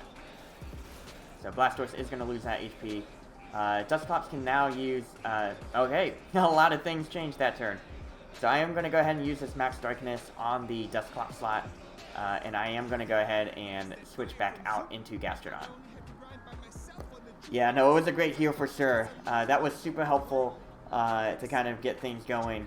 I'm hopeful that I can use Hydreigon. I mean, I might have to take a pretty strong Ice Beam here, but I'm hopeful that I can still shut down this Blastoise in the long run. We are going to go ahead and retreat here, having Gastrodon go out, and I'm hopeful that if I knock out the Dusclops, I'll prevent Trick Room from going up. Then the next turn, try to knock out Blastoise with well, I probably don't even need to knock out Blastoise, let's be real. But really just pressuring the Dusclops, and that was a great turn. I might have taken some damage with the Plane Split, but I think in the end game, this is going to work out in the long run of things. So I get off the Max Darkness. This is awesome to see. That should be enough to knock out Dusclops. I do knock out Dusclops. Let's go. Yeah, that's a good call out. So Sobble talks about using Sleep Talk. That's very helpful with rest. I actually used a set like that back in 2014 with Aggron. It would use Mega Aggron was so bulky, and so it would use rest and all that, and it was pretty impressive for sure. It really did make those battles a lot better. So we are going to see Tangrowth come out. Oof, Tangrowth is not the Pokemon I want to see at this moment. But hopefully if we take advantage of this, we can use something like Max Darkness. We could use Max Quake, and we could use Max Wormwind. Wormwind would be interesting, but I feel like Max Darkness is going to help deal with Blastoise in the long run. I am going to go ahead and hit this Protect button. Maybe if I get lucky, I'll be able to protect myself, and that will be enough to deal with it in the long run. So we are going to see the Dynamax coming out from the opponent's side, probably into that Tango slot, which makes sense. Hey, take it easy, Sobble. Thank you so much for joining in. It was great to see you, and I appreciate you hanging out with us today. So Blastoise is going to Dynamax here, which is nice. I don't have to deal with Yawn anymore. Gastrodon is unfortunately fast asleep, so Tangrowth might open itself up. We are going to get this Max Darkness off. Will it be enough? Not quite, unfortunately. That would have been nice to get that KO on the Tangrowth for sure. And we are going to see the Max Hailstorm dropping into the Hydreigon slot. That probably is enough to knock me out. No, I survived with 25 HP.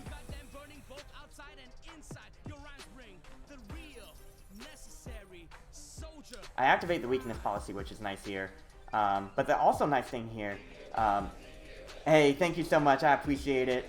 I appreciate that shout out. And yeah, I'm hopeful we can get some great battles here. So Gastrodon is knocked out, which is unfortunate, but not a big deal here. Hydreigon is buffeted by the hail, survives one turn. And Hydreigon is fast asleep. The challenge here is that Ninetales can knock out Tangrowth.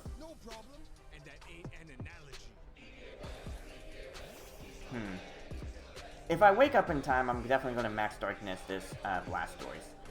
But I will probably knock out this Tangrowth with this Blizzard here. I just have to deal with Cannonade, which is going to be impressively strong. But yeah, we'll see what happens.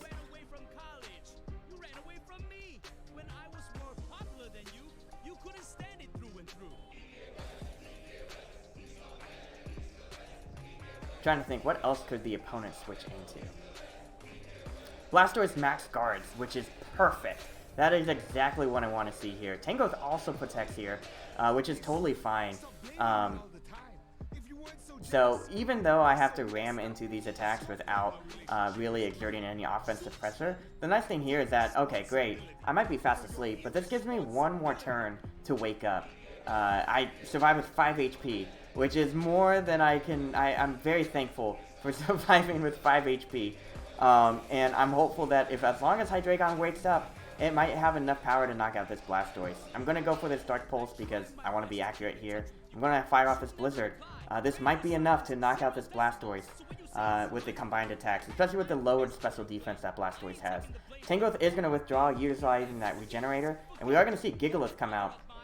So, not the best, just because Gigalith does activate the Sandstream here. Sandstream does make things a little bit more challenging. I missed Gigalith, which is okay, but I hit Blastoise. I will take that for sure. No freezes. Hydreigon wakes up. Hydreigon gets off the Dark Pulse. Yes! And we are able to knock out Blastoise. Let's go! With that critical hit. That is what I'm talking about. Unfortunately, though, because Gigalith is the last... because the Sandstorm will be enough to knock out Hydreigon, I will lose Hydreigon, and thus Tangrowth is going to come out with pretty high HP. However, because of Gigalith, I could burn it, slow it down its onslaught, and deal with just trying my best to aim some of these Blizzards. I think that's mainly the main game here, and make it work in the long run. So I think with Corsola, I am going to go ahead and burn this Gigalith, and I'm just going to go ahead and protect one turn. Using that and hopefully be able to deal with that. Yeah, Hydreigon put in the work. Yeah, this team was really tricky. The yawns were tricky, and really just being like, you know what, I'm going to roll the die and I'm going to wake up. That was really tough for sure, and I'm lucky with the combination of Hydreigon and Ninetales is going to open us up for some victories here. So we're going to get the Protect from Ninetales. Gigalith protects as well, which isn't ideal. But we can make this work. Unfortunately, I will be ramming into the Gigaliths. I do outspeed the Tangrowth, that's good to know. And Corsola avoids the Sleep Powder. Okay, so a couple things we need to be mindful of. But we do need to try to knock it... What if we knocked out the... let's do that. Let's knock out the Tangrowth now.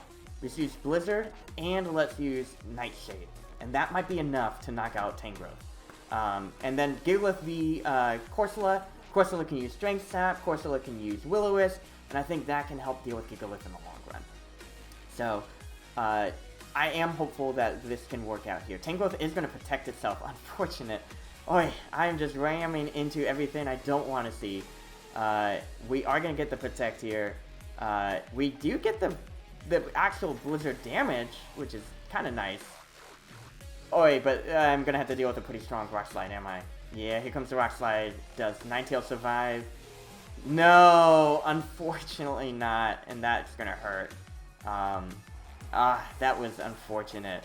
If I was able to knock out Tangrowth, that would have been nice, but yeah, Tangrowth and putting me to sleep. I think that was a tough reveal. Okay, let's try to use Strength Sap here. If I can disable some of the attacks, it'll be great. And at least I can get full HP here. I don't know if Tangrowth has knockoff. Most do. I wouldn't be surprised if it doesn't. Tangrowth uses Rage Powder. I didn't know it could do that. Strength Sap still kicks in though, which is nice.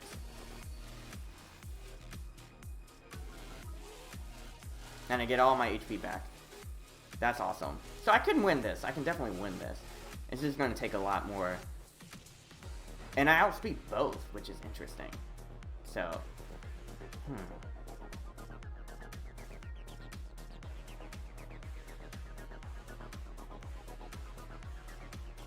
I feel like I want to Will-O-Wisp the Gigalith slot now.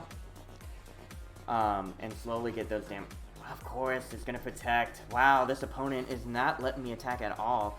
And I'm expecting a Sleep Powder coming out. Please miss. Oh no, it hits with the Sleep Powder. Man, this Tangrowth is not being friendly. If I finished off Tangrowth, that would have been so helpful.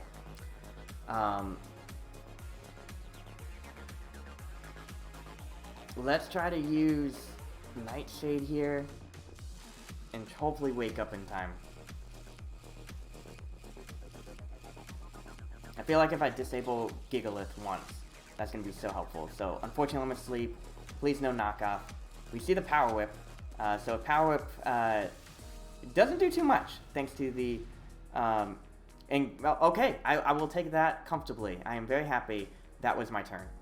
Let's try to get this Nightshade off. Let's go. Still asleep, unfortunately. This does put me in a bind here. We are going to see the Power Whip hit one more time. Does a lot of damage. Not too much, but I don't get the disable. We are going to see the full Power Rock Slide. Able to survive.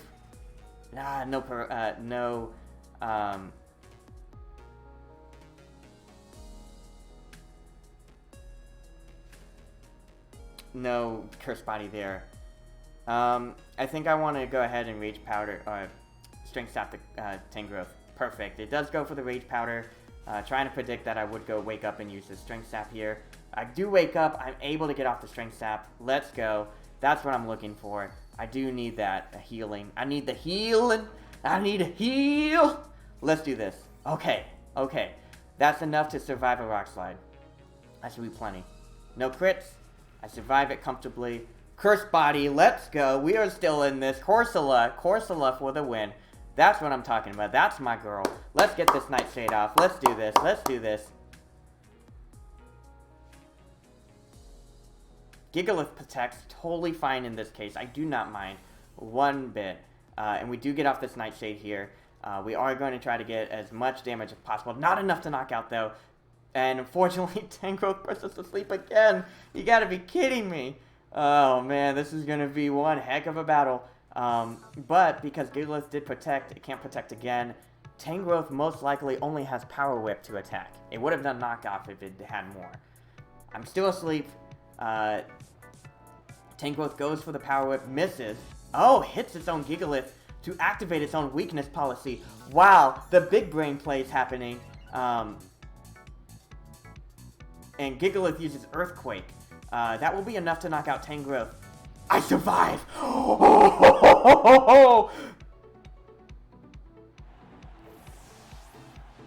Okay, this is it, guys. If I wake up and I get the Strength Sap, we can win this. 3 minutes until the battle ends. I wake up! I get the Strength Sap! Let's go! Let's go! Oh, baby! Oh, the healing! I'm at full HP, baby! I'm feeling great. And Gigalith is going to go for that Earthquake. It won't disable it, but I take that comfortably. Let's go. And, okay, the move is no longer disabled. We want a Will-O-Wisp here to slow down its onslaught, and then we're going to burn, and then Strength Sap again. Let's get this Will-O-Wisp. And the opponent forfeits. We did it. Oh, my God. I'm crying. I'm crying. Oh, my gosh, guys. Oh, my gosh. We got to get to full screen because, like... Oh.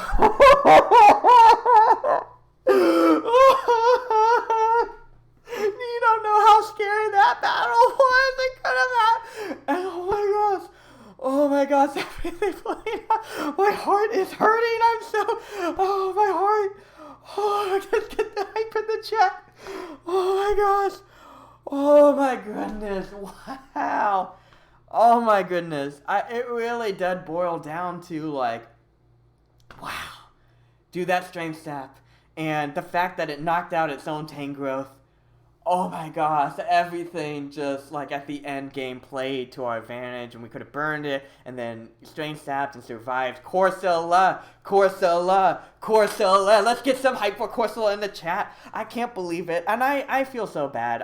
There are so many teams that I've used. Haven't used Corsola in a while. And I'm so happy that we brought her back. That's the last time I need to abandon her. And yes, let's check out this team because oh my gosh, this team was scary. Blastburst with the yawns putting me to sleep. We had Tangrowth with the Power Whips, the Sleep Powders, the Rage Powders, and the Protect. Tangrowth is okay. That's how it played it. Tangrowth using the it definitely has a slow speed, but really buffing up its special defense. And oh, that's interesting. So it was Wide Lens. That's super helpful to know. I actually do want to build. I'm gonna make a Tangrowth like this. I'm making this Tangrowth. So, I'm gonna take some screenshots here. of its nature and all that, and I'm gonna make this tank growth. Arcanine coming out here with, oh jeez, I'm glad I didn't have to deal with Arcanine. Gigalith was just with the weakness policy. Nice that super power didn't come into effect, but my goodness, that was crazy.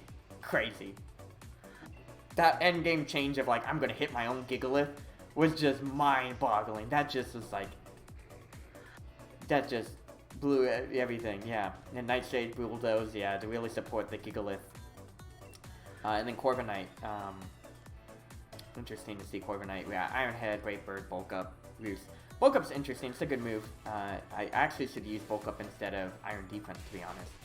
And then we had Blastoise, oh my gosh, Blastoise. I'm so glad that we didn't have to deal with the Max Canonades. Those attacks were hard, let me tell you. So it was nice not having to deal with that for sure. But, oh my goodness.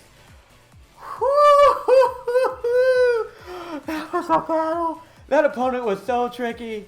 I'm glad we figured it out and made it work. But, oh my goodness. That opponent threw everything at us. Oh my goodness. Let's see what other shenanigans we're going to get ourselves in. Let's try to aim for a winning record. I don't know if we're going to get Master Rank today, but we can at least aim for a winning record here. Okay. This one's not as scary, but it does actually deal with not having Grimmsnarl as supportive here. So, we have Grimmsnarl, Gothitelle, Arcanine, Serena, and Primarina. And kind of looking at this, I do like the idea of having Hydreigon and Ninetales. Ninetales can set up Hydreigon with Aurora Veil, and Hydreigon can just go to town with the other Pokemon.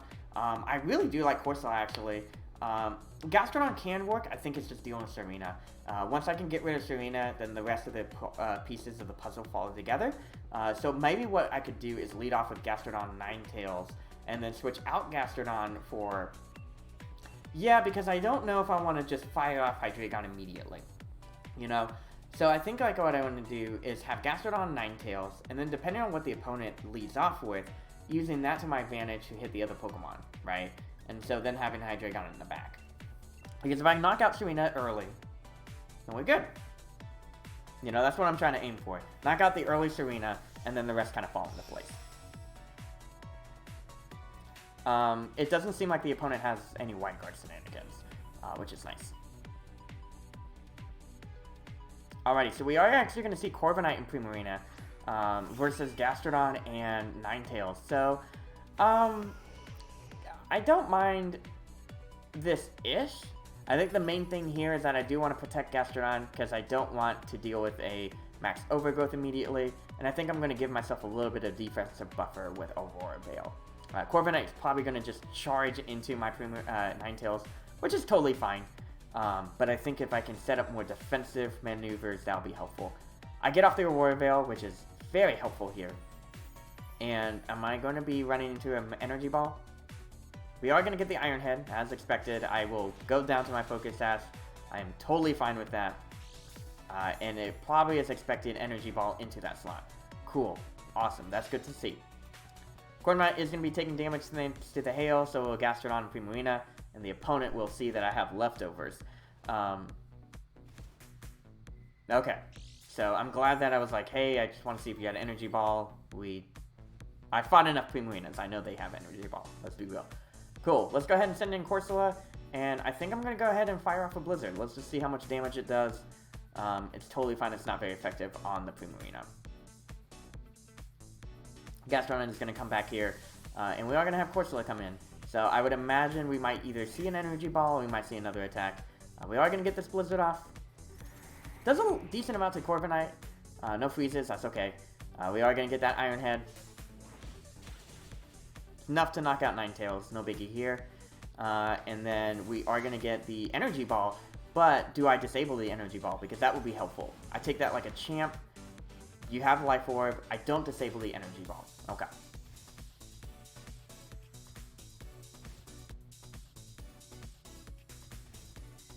Okay, now we can bring in Hydreigon and we can kind of support Hydreigon's kind of like rampage.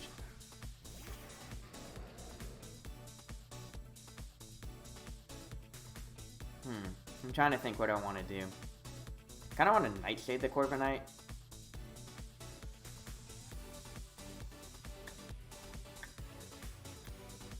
I definitely want to Dynamax, but I want to knock out this Primarina.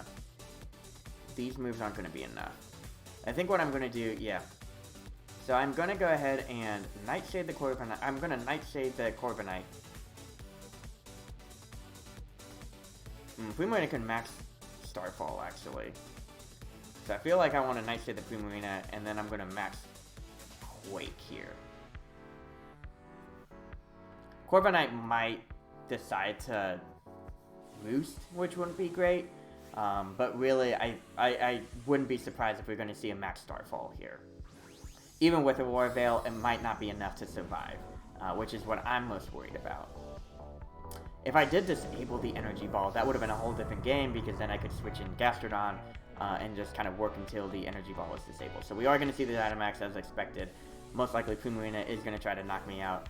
But if I do get the Max Quake off first, then that might be enough to help survive one Max Starfall, and then the next turn I can survive another one. It's also possible that Corviknight is going to use Tailwind at this time, which would make it harder to deal with Primarina in the long run. So we are going to get off this Max Quake.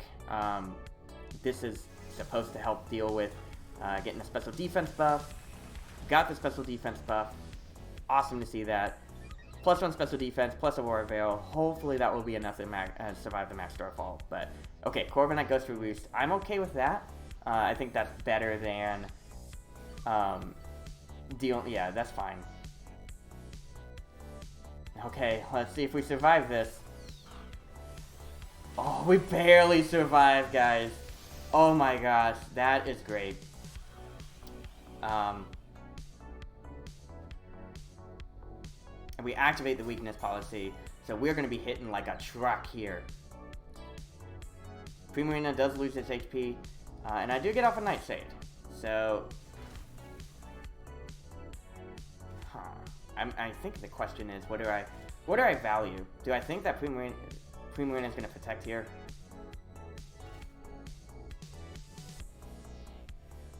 I feel like I want to knock out this Corviknight, and then I can probably Nightshade one more time. So I'm going to Max Strike-ness into the Corviknight slot, because I don't want to set up Tailwind. Yeah.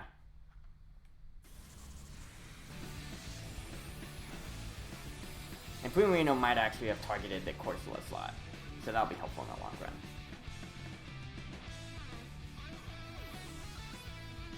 Okay.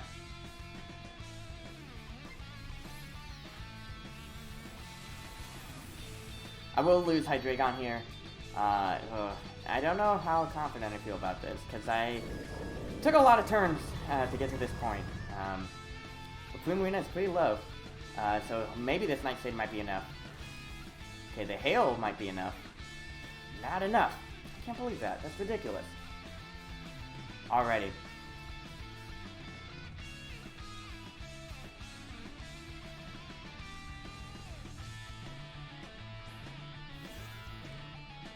Gastrodon is sent out, and so is Arcanine. So this actually is great. I don't mind dealing with Arcanine against Corsola and Gastrodon. I kind of want to see one thing, though. How many turns of Hail? This is the last turn of Hail and the last turn of Aurora Veil.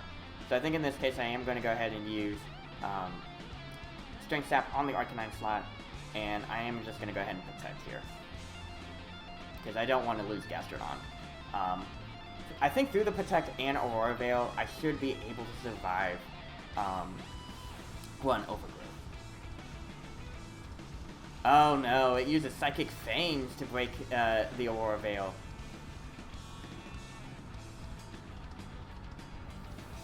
That's a good tech move.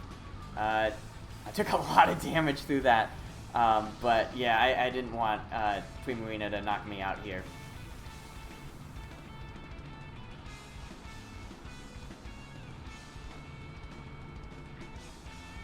So, woo! We had to deal with Primarina, able to deal with that knockout, which is great. And we are able to get off the Strength Sap, so looking okay, kind of. I'm not sure what the rest of the battle is going to look like, honestly. Corsola gets to heal up all of her HP, Hail's over, which is nice. And really, it's just we're gonna have to play the long con game here. Am I gonna get the knockouts that I need? Get all that recovery thanks to the leftovers and the grassy terrain. So I will take that happily. But really, it just depends on what the opponent sends out next. Arcanine probably is going to have Snarl, which will make it tough. And, of course, we have to deal with Tsareena. That's not fun. But I can probably use Will-O-Wisp here. Burn the Tsareena.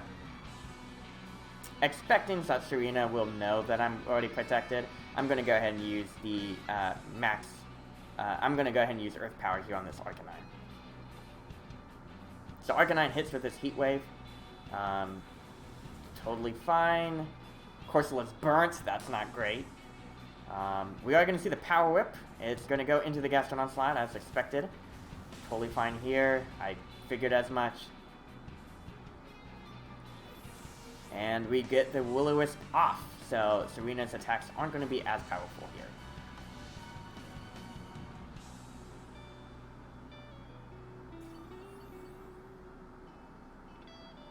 Alright, so I get a heal up, but I also take damage from the burn, which isn't great. So now it's more of like, how many Nightshades does it take to knock these guys out, and can I survive the total double onslaught? So we're at the fun Corsola endgame. Curse Body does disable Heat Wave, which is nice. We are going to see this Power Whip. Power Whip is going to do decent damage. I disabled their Power Whip as well. This is great. I will happily take this. And we're going to go with a Nightshade.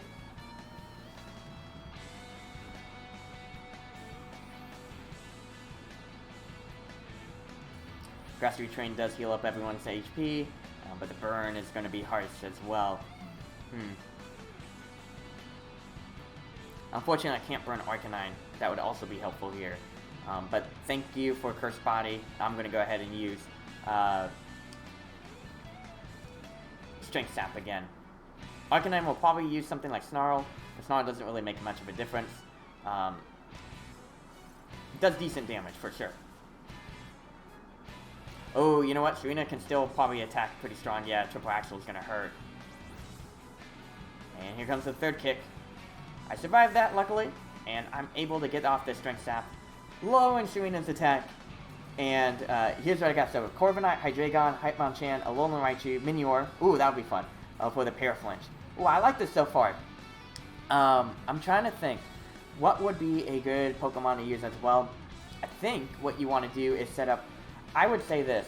A good Pokemon that could set up Stealth Rock or Spikes would help out here. So I might recommend something like... here's a Falcon. You don't really need...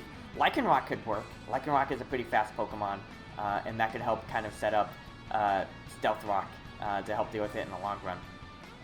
I'm going to go ahead and use Will-O-Wisp on Arcanine, and Nightshade on Arcanine again. Hopeful that this will help deal with damage there, but Lycanroc might be a good choice there. We're going to see the Triple Axle come in one more time. Barely any damage, which is nice. Oh yeah, no, you can easily transfer it up, and there you go. It sets up Stealth Rock. Accelerock Rock allows you to outspeed things, and then yeah, that'll be also also the Werewolf, of course. You gotta have the Werewolf. That's the cool thing right there, you know.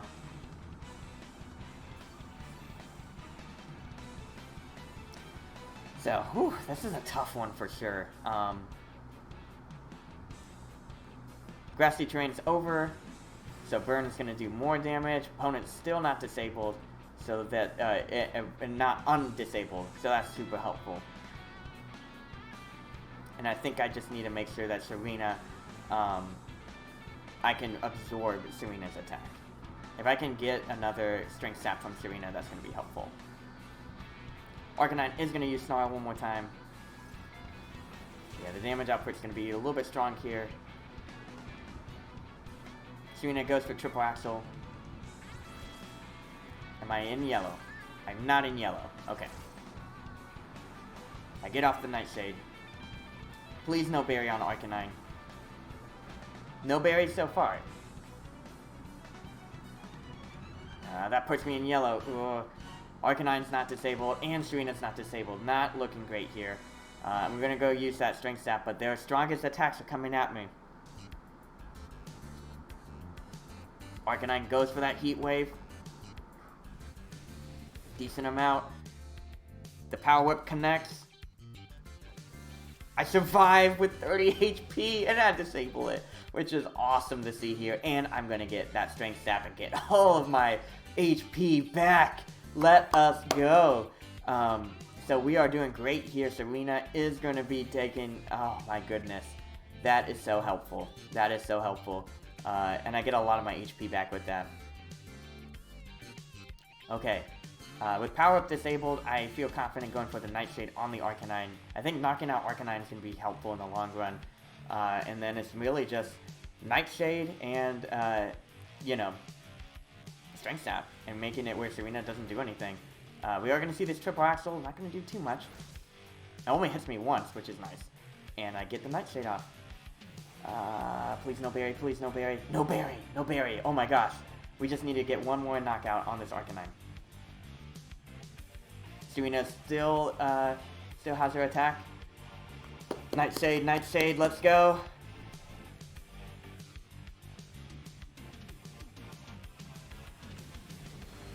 I disabled the heat wave, which is... Okay, here comes triple axle. I survived that well. Here comes Nightshade. I knock out Arcanine. Let's go. Let's frickin' go. Serena's gonna take damage thanks to the burn, and I'm gonna take damage thanks to the burn. But here's the tricky part. Serena's still enabled. Great. Still disabled. This is perfect. I can use Strength Sap, get a lot of my HP back, and that's just going to be super helpful in the long run.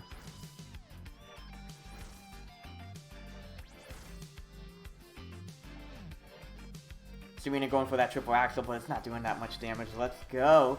Able to lower that attack even further. Serena's not putting in any offensive pressure here. We're getting a lot of HP back. The problem, though, is that Serena's attack, as it decreases, I get less HP back from Strength Sap. And so that is kind of a little bit of a problem. But I feel like I can hit off a Nightshade and hit off one more Nightshade. And the opponent decides... I know Corsola is so great. It's so defensive. And the opponent decides to run away. Oh my goodness, what a battle. Corsola at the end. Corsola is at Eviolite and really just planning it. It's great. Corsola and Dusclops have been amazing Pokemon, but, oh yeah. Corsola and Snorlax would be deadly, especially because, Corsola can help Snorlax. Actually, that is a great, ooh, Non-Gamer, you've got an idea I got an idea based on that. Snorlax's main weakness is that it's really strong and it's really high in special defense, but it has trouble with its physical defense, and Corsola, thanks to Strength Sap and Will-O-Wisp, can really help Snorlax with this defense problem, and therefore making Snorlax even stronger on the field. So Corsola Snorlax is going to have to happen soon, and I think I might actually build that out. Yeah, I'm feeling... Oh, look at that! How many points we got? Let's go. I think I'm feeling at least one more in here, and I think we can do this. Corsola, 2 battles in a row, Corsola's defensive mechanics have really helped out. And Curse Body's great too, being able to disable a move. And that's a lot to just make it so easy. Yeah, just like ultimate sleep power attacks that we are just whamming the opponent with. And I think Corsola would be a great asset here to make it easier for myself. So, opponent here, and then we got another opponent here. They got Clefairy, Lapras, Urshifu, Ferrothorn, and Toxtricity, and Noivern. The tricky thing about Noivern is that Noivern outspeeds a lot of my Pokemon, and so it does make it harder to deal with it in the long run. I do like Gastrodon a lot too.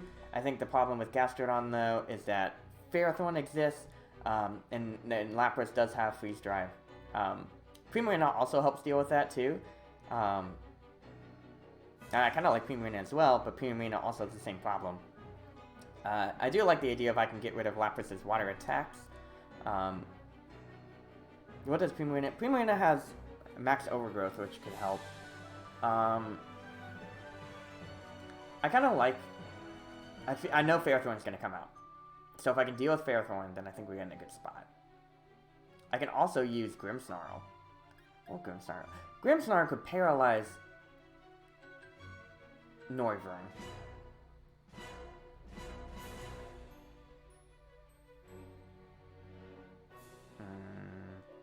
Kind of like Grimmsnarl. Kind of like Hydreigon. I like Gastrodon Corsola. I think I can make the game, I can slow down the game's pace. And that might be helpful here.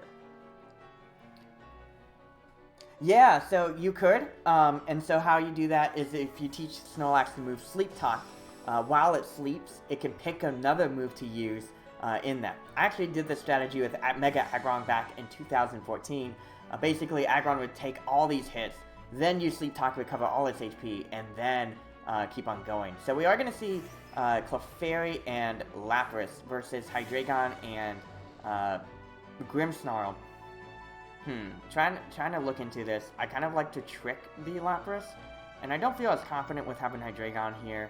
I feel like Corsola can take these hits, and that can be helpful in the long run.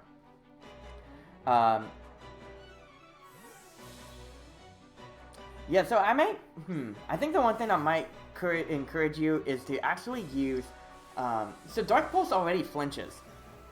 You do have a chance to flinch your opponent with Dark Pulse. So I actually might encourage you, instead of using Bite, to use another move for coverage, like Flash Cannon or Earth Power, because you're already getting your flinching with Dark Pulse already. Another Pokemon that would be great for Paraflinch is Togekiss. Thanks to Serene Grace and Air Slash, I think you have up to a 60% chance of causing your opponent not to attack. So it's pretty intense how strong that can be. So we are going to go ahead and give Lapras the Lagging Tail. I do take on the Life Orb, and here comes the G-Max Resonance. Is it going into the Grimmsnarl slot? It is going into the Grimmsnarl slot. So happy with that trade. I think that was a great way to kind of like deal with Lapras in the long run. Lapras is also super slower now, which is helpful. I'm going to go ahead and use Trick one more time into the Clefairy slot, and then I am going to go ahead and Light Screen with Corsola.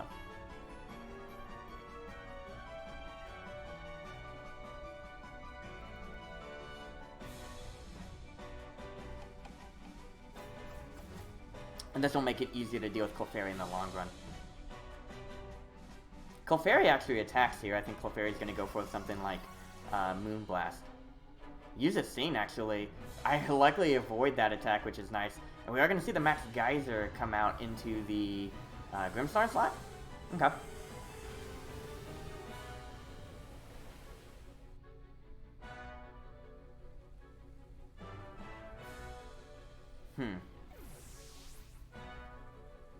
I think now I do want to bring Hydreigon.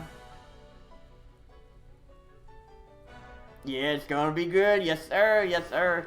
But yeah, no, I think I want to do is hit the... I can't hit Clefairy with Max Dragon or Darkness. I'm gonna go ahead and Max Quake the Clefairy, and think I'm gonna go ahead and set up... I'm gonna go ahead and retreat Corsola for Gastrodon.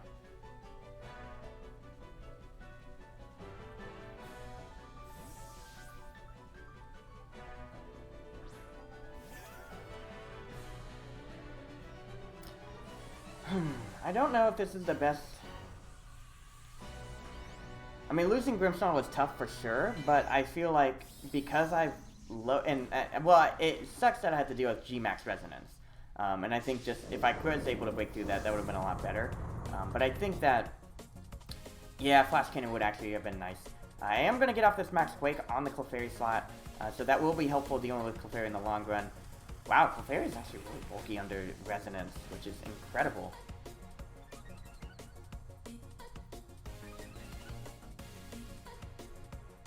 Okay, Hydreigon misses, and we are going to get the Resonance into the Hydreigon slot, which it was expected.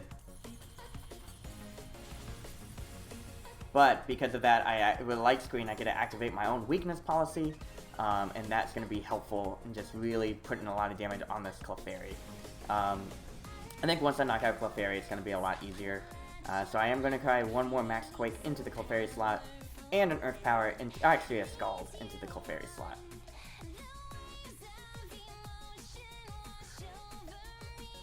We're going to get this Max Quake, that's going to make my special defense through the roof. Perfect.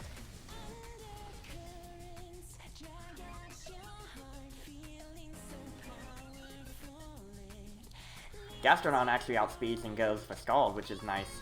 Oh yeah, duh, because of Lagging Tail. Of course, I totally forgot. And we're going to see the Blizzard, actually. Not too bad there. I'm okay with that. No freezes. I'm okay with that, too. Awesome.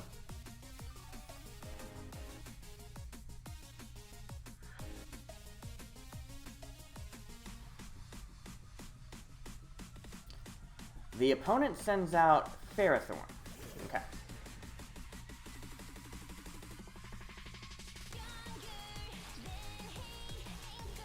I think what I want to do here is max Darkness into the Ferrothorn slot, and then I can try to use Earth Power into the Ferrothorn slot.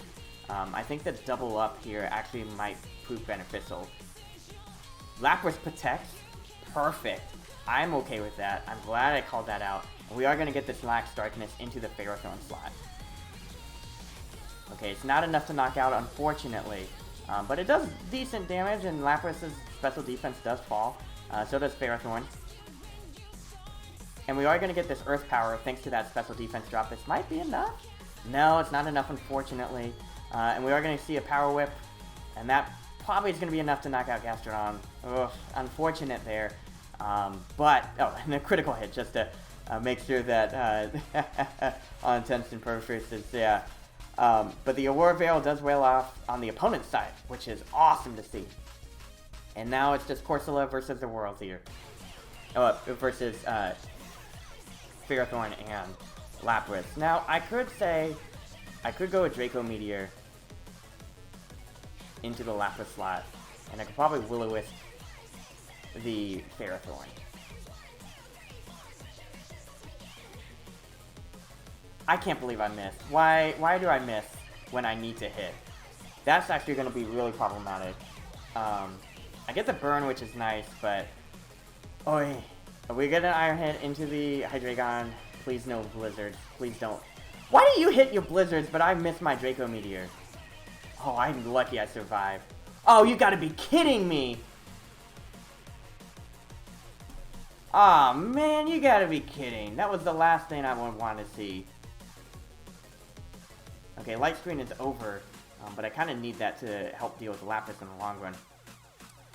Oh, you gotta be kidding. Man, that is so... that's the worst. I'm gonna go ahead and set up Light Screen again. I gotta play this for the long haul. I know it. Oh, okay, we unthawed. Oh, come, okay. Pokemon heard me. They were like, hey, I feel so bad. I am so sorry about that. Here you go. You can get that knockout. Here you go. That's fine. Lapras is knocked out. We're okay. I'm okay with that. I do set up the Light Screen here. I think if the opponent was over zealous here, yes they were. Yes. I might lose my Eviolite, but Hydreigon gets to survive for one more turn, guys. That's perfect. It's a miracle! And we take those. Is it Urshifu? It is Toxtricity. Alrighty. We do want to knock out this Toxtricity, so we are going to use this Draco Meteor to try to knock it out. And I am going to go ahead and use Strength Sap from the Ferrothorn just to be able to survive, heal up any damage I lost. So I was a little bit risky in playing this Draco Meteor, but you know what? Fortune favors the bold. We got to knock it out. Here comes the moon from... Yes, we got the knockout. The meteors! We are able to knock out this Toxtricity. And we get the Strength Sap. Oh, all the healing. Let me heal. Hydreigon coming in clutch. That is what I'm talking about. Corsola gets all of her HP back. And we are going to get this Iron Head. Finally knock out the Hydreigon. But at this point, not a big deal. We got it. The Dragon. I was inspired by you, Neuron Gamer. You were like, hey, Hydreigon. I was like, you know what? I got to try to use it on the team. And we got it. We got it working. And there it is, folks.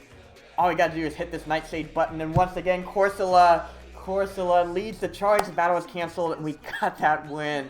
Woo! That's what happens. Yeah, that's what and that's the thing. You got to be inspired by friends. So shout out to y'all for tuning in on the streams. Really does mean a lot. And even just talking it out. And, I mean, now I'm kind of 3 quits in a row. That's right. The opponent. We got it. We got those wins. Let's try to see if we can end. We're so close to Master, guys. Maybe we can do it. Maybe we can do it. Maybe just one more battle might be it. So let's go. Let's go. Let's go. Yo, we got to see the Alolan Sandslash team. What is up, Dax, man? It's great seeing you. How was your brother-in-law's birthday, by the way? We got to see the Alolan Sandslash for sure. Interesting team here. We got Pelipper, Togedemaru, we got Dhelmise, we got Silvally, Clefairy, and Crawdon. So a lot of water and electric offense here, making Gastrodon a great pick. Dhelmise does prove to be a threat here, which I do like Hydreigon for. Ninetales can also help deal with Dhelmise, but I don't know to the extent that I want Ninetales to help deal with Dhelmise. You know what I'm saying? So I feel like I can use Hydreigon Grimmsnarl again. Bringing in, I think, yeah. I could use Gastrodon at the beginning. Bringing Corsola in the attack. But Dhelmise is the darkness is the hard part here. So here's what we're going to do. We're going to go with Grimmsnarl. We're going to go with Hydreigon. And then we're going to have Gastrodon and Corsola end things out. If the opponent leads with Dhelmise, we might be lucky here. If the opponent doesn't lead with Dhelmise, we're going to have to kind of deal with that and kind of work through that. But, oh man, this is going to be a little bit tricky. There's a lot of shenanigans I'm not ready for. Togedemaru is a really strong Pokemon. It has a lot of great electric attacks. Don't let the cuteness fool you. Togedemaru is actually pretty scary. So, we're going to have to deal with it. So, the opponent is going to lead with Crawdon and Clefairy. So, not too bad here. I think the main thing I'm worried about, though, is that Clefairy could use Follow Me, and in which case I don't want it to take away my items. So I am going to go ahead and switch out Hydreigon for the Gastrodon, trying to absorb any attacks here, and hopefully that will be enough to kind of dissuade the Crawdon. And I can also kind of set up Light Screen with Grimmsnarl later down the line here. But yeah, this is going to be a tough one. Oof, this is crazy. I always enjoy it whenever I look in the chat and y'all saying hey to each other. It makes my heart sing, makes my heart smile. That's a silly way to put it. It warms my heart. That's what I meant. It warms my heart that my friends get along. But yeah, this is gonna be tough. The Crawdon does exert a lot of pressure here. And I don't want and Clefairy's probably gonna use Follow Me here. So I'm gonna try to get this Lagging Tail to the Clefairy. Clefairy withdraws. And we're going to see Dhelmise. We're going to see Pelipper. Okay. Pelipper is going to power up Crawdon. So that is nice to see. Crawdon actually is going to Dynamax here. So, smiles for smiles, that's right. Gaming with smiles. And that's just not saying you're gaming with me, but you're gaming with a smile on your face. That's exactly it. Crawdon does Dynamax here, so this actually could be very lucky on our end. If we are able to survive these onslaughts from Crawdon, we can make this work. Grimmsnarl is going to trick here, making Pelipper super slow. And if Crawdon goes for something like, hey, I'm going to go for a max, okay, Chardy Berry. Yes, we called out the Max Geyser perfectly. Here we go. We get that special attack boost, which is amazing to see here. I think right now what I want to do as well is maybe, I can't actually Thunder Wave the Crawdon either, because Crawdon is, Crawdon is,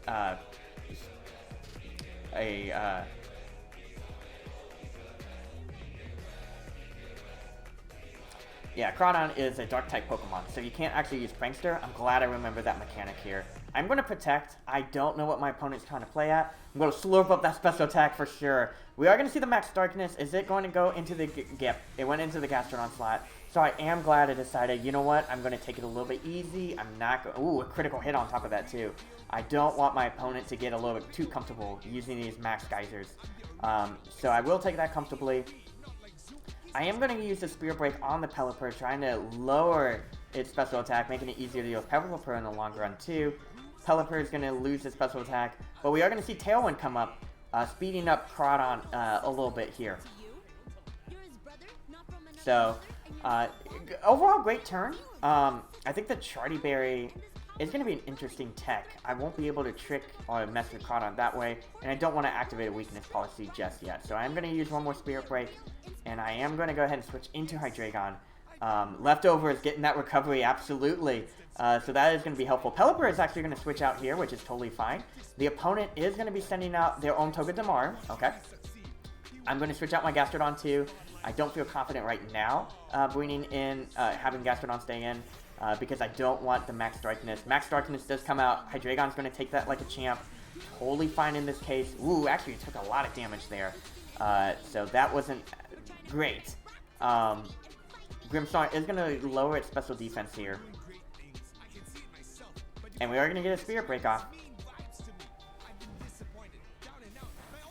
Not very effective, but it does.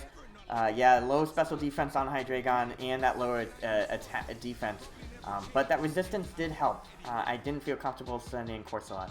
We're going to go ahead and retreat Grimmsnarl, and I will bring back in Gastrodon in case I need to deal with any electric shenanigans there. And I think I'm going to go ahead and start Dynamaxing myself, and I feel confident knocking out this Crawdaunt with this Max Dragon. If Crawdaunt decides to use a water attack, Gastrodon can absorb that. Yeah, special attacks are tough for sure, and it can get dangerous. But hopefully here we can make things work. It is hard to say if Tailwind is going to make me fast enough to deal with both, but I am confident that I can kind of dissuade my opponent. And if that's the case, then we can make this work in the long run. And hopefully with the Max Dragon, that should be plenty of damage we're going to do on this Togedemaru. So we are going to see the Nuzzle come out into the Hydreigon. That will paralyze me, which isn't great, but I think in the long run, not as bad. We're going to see the Crunch. Crunch is not very effective. So great call out there to make sure I couldn't just protect myself against water attacks. We are able to knock out the Crawdaunt. Let's go, boys and girls. That's the knockout we want to see here. Let's go. Perfect. Perfect. That's perfect.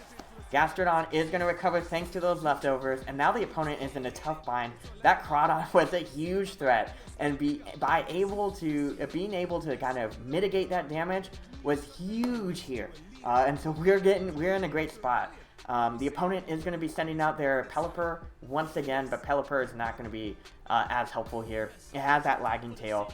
Gastrodon is, let's see.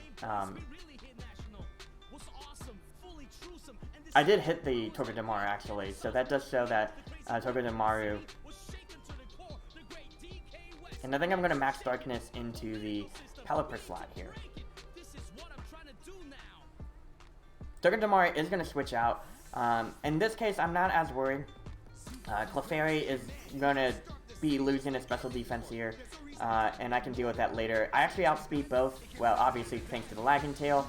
That is enough to knock out the Pelipper, which is awesome. And Clefairy has to stay in with this lowered special defense. Pelipper is knocked out here, and it's just Gastrodon and Clefairy. Gastrodon gets the Nerf power, does a good amount of damage here. So we're looking great. Rain is over, but honestly at this point the weather doesn't make much of a difference. And we are looking great, folks. We are looking amazing here. Tailwind is over too, so Hydreigon outspeeds everything now. Even with the Nuzzle, I think I would outspeed. Here comes Togedemaru one more time, but Togedemaru is 4 times weak against this Earth Power, and we're gonna go with this Max. We're gonna go with the Max Quake here. I think that buffing up. And I'm going to aim for the Clefairy spot in case it decides to follow me here. But yeah, we were able to do what we needed to do here. So this is awesome. Togedemaru does not have any grass moves, and thank goodness that Dhelmise, we didn't have to deal with it. And with Corsola in the back, I'm very confident we can deal with it. So we are going to see the Protect from Clefairy. Totally fine here. I am going to get off okay, so an Iron Head does come out into the Hydreigon slot, so that is a pretty big hit here. We will get this Max Quake, just to deal with any special defense, get a special defense boost here, which is helpful. Gastrodon is going to get a special defense boosted.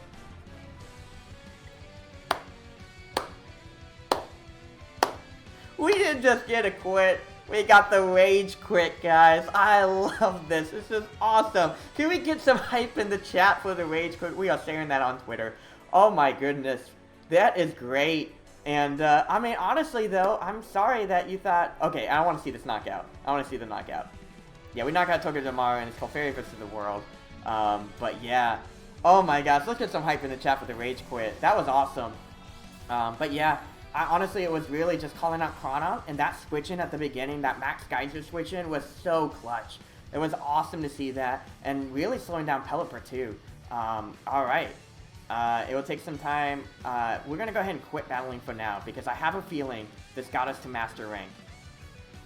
Did we get to Master Rank?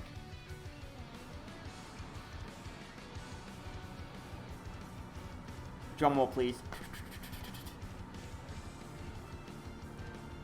We did it!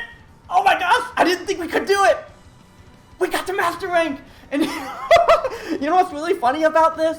This is the exact same way that we got to Master Rank last time. We had somebody rage quit, and we got to Master Rank. We did it, folks! Look at that! Look at that! We get it! The total rage quits got us to Master Rank! Let's go! Let's go! Oh my goodness! Yes, I'm so excited! We did it!